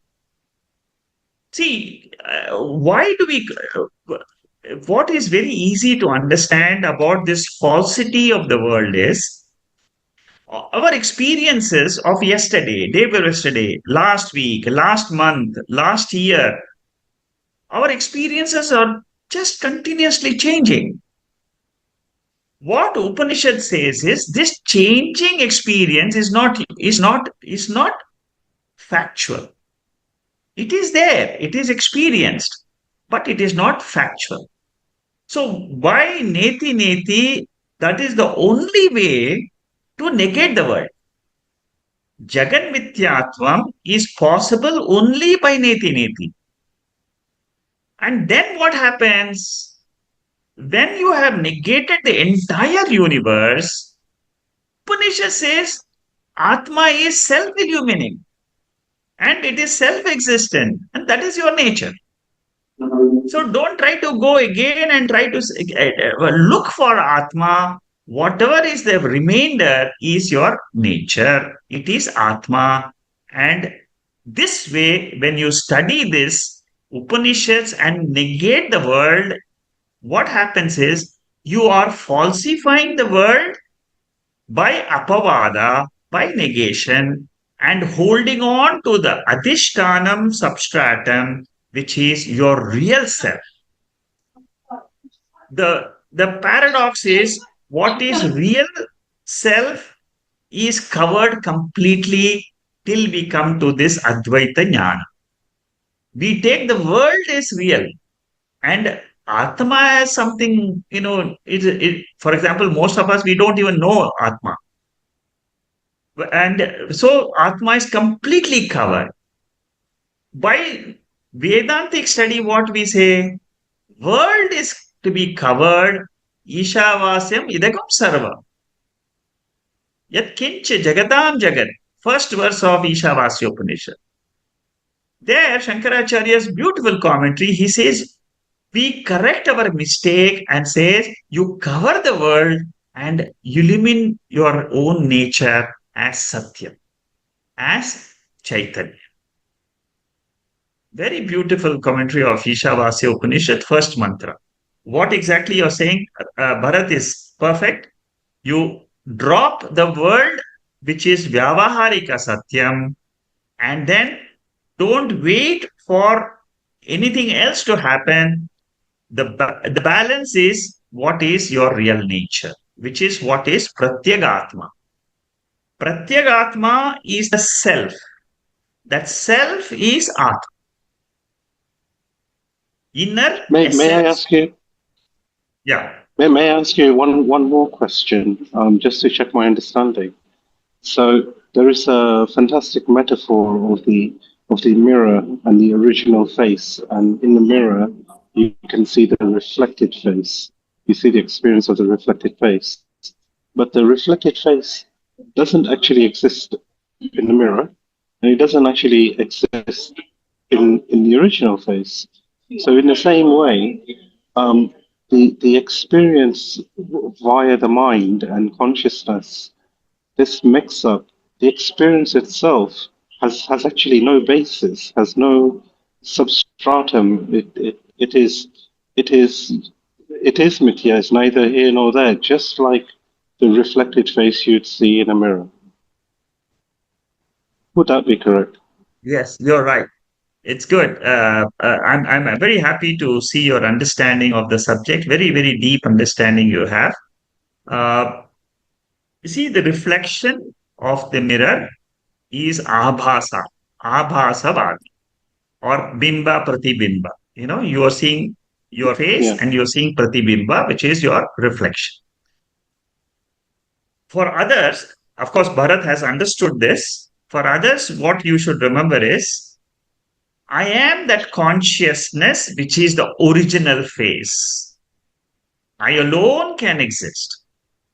That as the original face, consciousness, real nature, intrinsic nature, pratyagatma. The mirror and the reflection, mirror is nothing but the mind and the body, which comes in waking, it goes away in sleep. Dakshinamurti first stotram also explains the same thing. The body and mind is the mirror. The moment I remove the mirror, what remains? Reflection is gone. But the face is gone or not? No, face is originally there. The reflection is mithya. It came, it went. So I don't count all my experiences with the body and mind. Therefore, I say it is Advaitam. It is mithya. Mithya means reflection, not to be counted along with Satyam. Satyam is the truth. Satyam is the ultimate Turiyam. And that is what is revealed in the Upanishads. The seventh mantra of Mandukya Upanishad and this Prasno Upanishad is revealing to me that Purusha, which is not the reflection, but it is the original. Fantastic. Very good, Bharat. Thank you very much. Good understanding of the subject, and I'm sure you got clarity now. Okay, there are two more people who have raised. Shanta, go ahead. I'll come to Shama a little later. Namaste, Shekharji. Today, my question is regarding the prana. The story where obviously Ishwara decided that when the prana goes, I will leave, or I depart when the prana departs, or the consciousness goes away when the prana departs. Now, if you look at and compare it with Sankhya philosophy, which believes in material as the creator, I'm not agreeing to them, but what my point is, they give importance to the material aspect. But if you look at from the Vedic side, when we say the prana is where the consciousness lies and it goes with the consciousness, or rather, consciousness goes with the prana. Prana is also one of the panchatatvas, which is matter. So there is some similarity where, yes, the prana is part of 5 elements, and therefore it is important. And you look at what the Sankhya says. So my question is, I'm trying to understand. I don't fully agree with, I completely agree with Advaita Shankaracharya's method, because there can't be, two types of, panchabhutas or panchatatvas, which can be bhokta and karta as well. That is completely nonsense. But on this particular aspect, I find there is some similarity between the two. And how do you actually understand the consciousness blended in the prana? Or Okay. I don't know Yeah. how to explain that, but You should remember the fundamental difference between Sankhya and Advaita. The fundamental difference is Sankhya says prana exists by itself. Advaita says prana is dependent on consciousness. Yeah. Prana Tattvam, matter exists independently according to Sankhya. Consciousness also exists independently according to Sankhya. So, Prana Tattvam, even though we say prana is important for the creation, it is for the manifestation of creation. But what Advaitin says is consciousness is behind it. Without consciousness, there's no creation. This is the fundamental difference. Sankhya says creation is also there independently and consciousness is also there independently. That means they are totally Dvaitins. 100% Dvaitin. Consciousness exists independently, matter exists independently. Matter is evolving into the creation for the sake of giving bhogyam to the Atma. But this is a very wrong concept because according to Vedanta, Atma is akarta, abhokta. And that is where the reflection theory is very, very useful to understand Advaitam very, very well. Reflection theory says that as long as the mind is there and the Sukshma Shariram is there, the experiences will go on, but it is not intrinsic to Atma. Atma is eternal. World is not eternal. World is ephemeral. The fundamental difference is independent nature of prana. Accepted by Sankhya, dependent nature of prana as given by Advaita. Okay. Yeah. Thank you. Dhanyavad. I just clarified. Good. Thank you. Yeah, Shama, go ahead. Are you there, Shama? Or maybe you have left because there's so many. No. Hello? Yeah, Can you hear me ahead, now? Yeah, no, by mistake. Just two separate questions. One is that, this whole thing about creation at an individual level. So can we just really, just for an experiential, can we just imagine, visualize that almost on a daily basis, there is this whole cycle of Jagrat, Sushupti, Swapna and Sushupti, and then again it continues. So can we just visualize that there is a creation at an daily basis? Yes, you're right. That is the way we should understand. Yes, I can visualize this entire creation. That is why they say that our sleep state is nothing. It is a small example of pralaya avastha. Correct. Yeah, that's what I imagine, that every day there is a pralaya and every day we are reborn again, So the final death is really just another thing. So this is happening at a samashti level as well as a vyashti level. Correct. Yeah. At the vyashti level, it is individual sleep. At the samashti level, it is pralaya. Correct. So that is why in Upanishads they say they say very well that as long as you understand your sleep state and your waking state and the dream state, you have understood the whole creation. Yeah. You have understood manifestation, unmanifestation as matter, and you understand the consciousness as the adhishthana. Yeah. Now, this understanding is very useful in terms of really the practice of detachment, because when this is the reality, then there is really no point in hanging on to something, clinging on to something. Correct. Yeah, so that way is a more practical takeaway point. The other question which I have, and it really baffles me, no, the two other. One is, the Ishwara, because in Patanjali Yoga Sutras, in the Yama Niyama part of it, the Niyama part of it, there is that Ishwara Paridhana, isn't it? Yeah. Shocha, Santosha, Swadhyaya, Yeah. all of that, yeah. So there is and that Patanjali Yoga Sutra is based on Sankhya. So where does the Ishvara come in? I mean, I'm just wondering whether. Patanjali Yoga Sutra is based on it's based on yoga philosophy. It's totally different than Sankhya philosophy. Oh, I Sankhya see. and yoga are very similar, but they are not the same. In one, we do have Ishvara, isn't it? Correct. That is the fundamental difference between Sankhya and yoga. Yoga adds Ishvara into their philosophy. Otherwise, But it's the more or problem less is like. yoga is also Dvaita philosophy. Oh, I see. That is why we reject yoga also. Sankhya Okay. is anyway Dvaitam, it is Nir-Ishvara philosophy. Yoga is Ishvara Sahita philosophy. That is the only Okay. difference between Sankhya. Otherwise, they are very, very similar in nature, in very similar in their ideologies.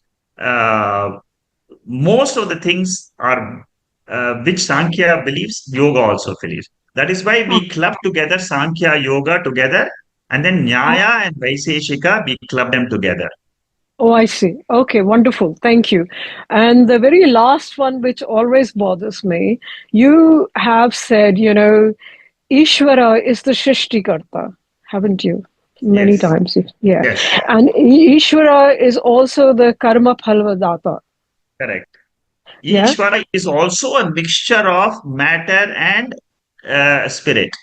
Yeah. Now, what intrigues me is how does the Ishvara determine what is a good karma, what is a bad karma, and therefore he appropriates, the different kind of janmas. It really baffles me as to how, Yes, on it's an baffling. individual Of level, course. I find it fairly simple. I do something good, karya karana, like if I do something properly, Correct. I can see the results are straight away good. So I can very easily visualize that I myself determine my future karma, future janma. That is understandable. But that it is the Ishvara who is apportioning what janma I should, what kind of a karma phala I should get. That I Yeah. find it very Yeah, see, intriguing.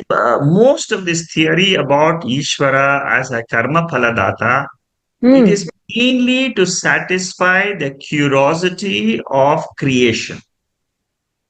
It Oh, I is see. it is mainly to satisfy the curiosity of junior seekers about creation, about this whole universe, and what we are experiencing, how to explain my experiences in this world Mm. compared to the other people's experiences. Mm-hmm. So, Ishvara is brought in only for the sake of curiosity. Ultimately, what does Vedanta says? Creation is mithya. Don't bother about it. Hold on to Yeah, Satyam alone. yeah, I agree with you. absolutely. It is baffling. It is creation is absolutely, if you go to study any subject matter in creation, it is completely baffling. That, Nobody can understand creation. and even some of the other Jainism, for example, Buddhism, they do believe in reincarnation, but then there is no Ishvara. I mean, Yeah. so you think, Ishvara cannot be giving karma phaladata. So, yeah, that was See, funny. all the aspects where it is apaurusheya vishaya, Uh-huh. Veda is the pramanam. All things which is apaurusheya. See, what is a human being? A human being is just a instrument with five sense organs, and it is experiencing the five sense objects. Correct. That's all. The body is nothing but it is just it is like, in artificial intelligence, you talk about a robot which with five sense organs, and it can experience the five sense objects outside. That is what the human body is. Yeah, correct. Behind this, there is something which is holding this. Whatever is holding this entire creation is Ishwara. Oh, I see. Okay. The manifest part of it. Five sense organs are artificial. It is as good as like artificially created body with five sense objects, and they're experiencing. That's all. But that is not the full creation. Full creation is there is an intelligent, conscious, sentient being. Without that, there is no creation at all. Absolutely no creation, because this manifestation and unmanifestation, who takes care of this? For example, the sleep state, who there must be some controller of this universe, right? All of us go to sleep every day. All of us, we wake up. All of us, it is a cycle. The sun rises, the sun sets, the stars are bright. But this can be just the design itself, isn't it? Like we are coded. No, so we are just coded to be like that, like an ant will have a different one, a mosquito, and as humans we'll have different, and within us, each one of us will also be having differences. So this is differences are explained by the law of karma. Yeah, that's true. Any differences? Again, I'm repeating to satisfy the curiosity of the seekers. The entire Veda Purva Bhaga was designed by Ishwara. Okay, got it. Entire Veda Purva, Dharma Artha Kama is Veda Purva Bhaga. It is to satisfy the curious sentient beings. But ultimately, Lord said, these sentient beings, there will be one rare person who wants to come out of this cycle. Correct. And Veda Purva Bhaga is almost quite similar in other religious traditions as well, isn't it? Like Christianity will have its own, and everyone, so many different traditions will have something on the theory of creation, etc. Oh, yes. Every theory, every philosophy has got a theory of creation.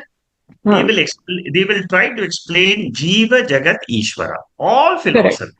All religions.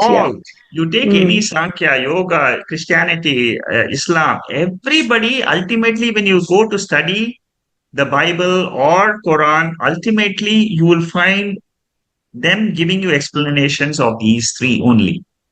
And it's only in Advaita or Vedanta that it actually transcends, it goes beyond that. That's correct. That is why Shankaracharya says, if you want moksha, if you want to come out of this cycle of birth, rebirth, which is a phenomena which is happening in the universe because of Prakriti Tattvam, try to understand Veda and come to Vedanta section. And if you want moksha, come to understand there is a satyasya satyam, there is a truth behind this universe, which is what we call it as Brahman. We call this as Turiyam Atma. Brilliant. Yeah. And that Turiya Atma, what is the basic definition you should always keep in mind? The first sutra, Brahma Sutra, first sutra says that come to Vedanta, make an inquiry on Brahman. The second sutra, Brahma Sutra, says Janma Dasya Yataha. Janma Dasya Yataha means Brahman is the Srishti Sthiti Laya Karanam. Brahman is the truth, and this truth is the cause of origination sustenance, and the resolution of the entire universe. And it is the truth. Know this truth and be free. And how do you know the truth? Shastra yonitva. Come to Shastra, that is the third sutra of Brahma Sutra. First sutra says you develop the qualifications and then come to inquire about Brahman. Second sutra of Brahma Sutra says Janmadasya yataha. It gives you the lakshanam, it gives you the definition of the truth. And the truth is defined as Srishti, Sthiti, Laya, Karana, Atma. And the third sutra says that come to Shastra to learn this truth. And the fourth sutra says it is Tattu Samanvayat. Tattu Samanvayat means that all the scriptures have only one objective and the goal, and that goal is to reveal to you this pure Brahman only. And by knowing this Brahman, you will get moksha. Perfect. In 4 sutras, Brahma Sutras, the entire Vedanta literature is packed. That is why they say in Brahma Sutra, at least do 4 sutras, if not the 555 sutras. God. So what is the rest 5? I mean, 4 sutras are saying everything. So you wonder what the rest is. No, I don't want to know. If 4 is good enough, yeah. I will have to take another session on explanation of Brahma Sutra. Thank you. Thank you so much, Shekharji. Thank you. Okay. All right. So we'll close for today and let's continue. I mean, you can imagine what a commentary this will be. One mantra, 250 slides, 20 topics of Shankaracharya. And, the previous one also had almost like 200 slides. One full volume. I'm just going to start at the 6th volume. The whole volume of 200 sheets is nothing but one this mantra alone. And then we have the 7th volume, which will be the last volume for Prasno Upanishad. Thank you. Namaste. Namaste. Namaste, Shekharji. Thank you. Namaste. Namaste. Thank you, Shekharji. Namaste. Thank you.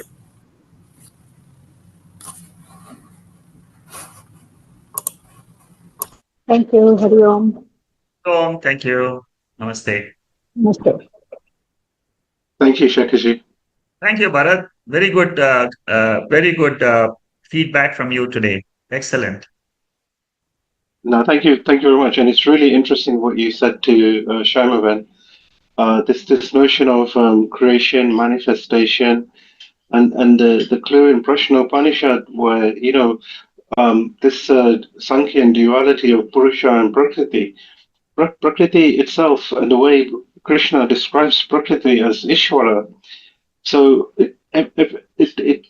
it's drawing one to just one conclusion, that Ishwara in charge of Prakriti, in charge of karma, in terms of karma's results, in terms of nature, including mind, thought, experience, the reflected consciousness. Advaita is amazing. The methodology, it's completely ramming the ego into a corner that it can't get out of. Oh, yes, you're right. The commentary is beautiful, really beautiful. And of course, one more commentary which is excellent in Shankara Bashyam is Kathopanishad commentary. I mean, I found 2 commentaries out of 10 Upanishads. Mandukya is number 1. Number 2 will be Kathopanishad commentary. Amazing depth of Shankaracharya. You can see in Kathopanishad also. Very, very interesting. And see, anybody who studies Bhashyam, I don't think he will have any further questions on Vedanta. Yeah. I have to admit that the Bhashyam is it's so against all our common senses, our common notion. It just turns everything upside down. Yeah, I agree. But That's not correct. the Bhashyam. So Upanishads themselves together Yeah. So once you've been kind of like round the merry-go-round once with the Bhashyams and Upanishads, when you start studying it in detail, it's yeah, again, I've said this to you many times. The Upanishads are just mind-blowing, literally mind-blowing, amazing. Well, thank you so much. Yeah, but to reveal this Upanishad on our own, if we try to study the Upanishads, Yeah. is extremely difficult. Yeah, Very, I very tried. difficult without the Bhashyam. Without the commentaries, you Yeah. get nowhere. I mean, I've studied Vedanta for 25, 30 years now, and my conclusion is, without study of Bhashyam, you are It's groping in impossible. darkness. Yeah. Even the Bhagavad Gita, I tried reading it when I was a young child. I was about 12 years old. It was way over my head on my own. It was just that I gave up. But I'm so glad I started again as an adult. Really happy. Very good. Thank you, Bharat. Thank you. Thank you, Shakaji. Namaste. Thank you. Okay, namaste. Bye.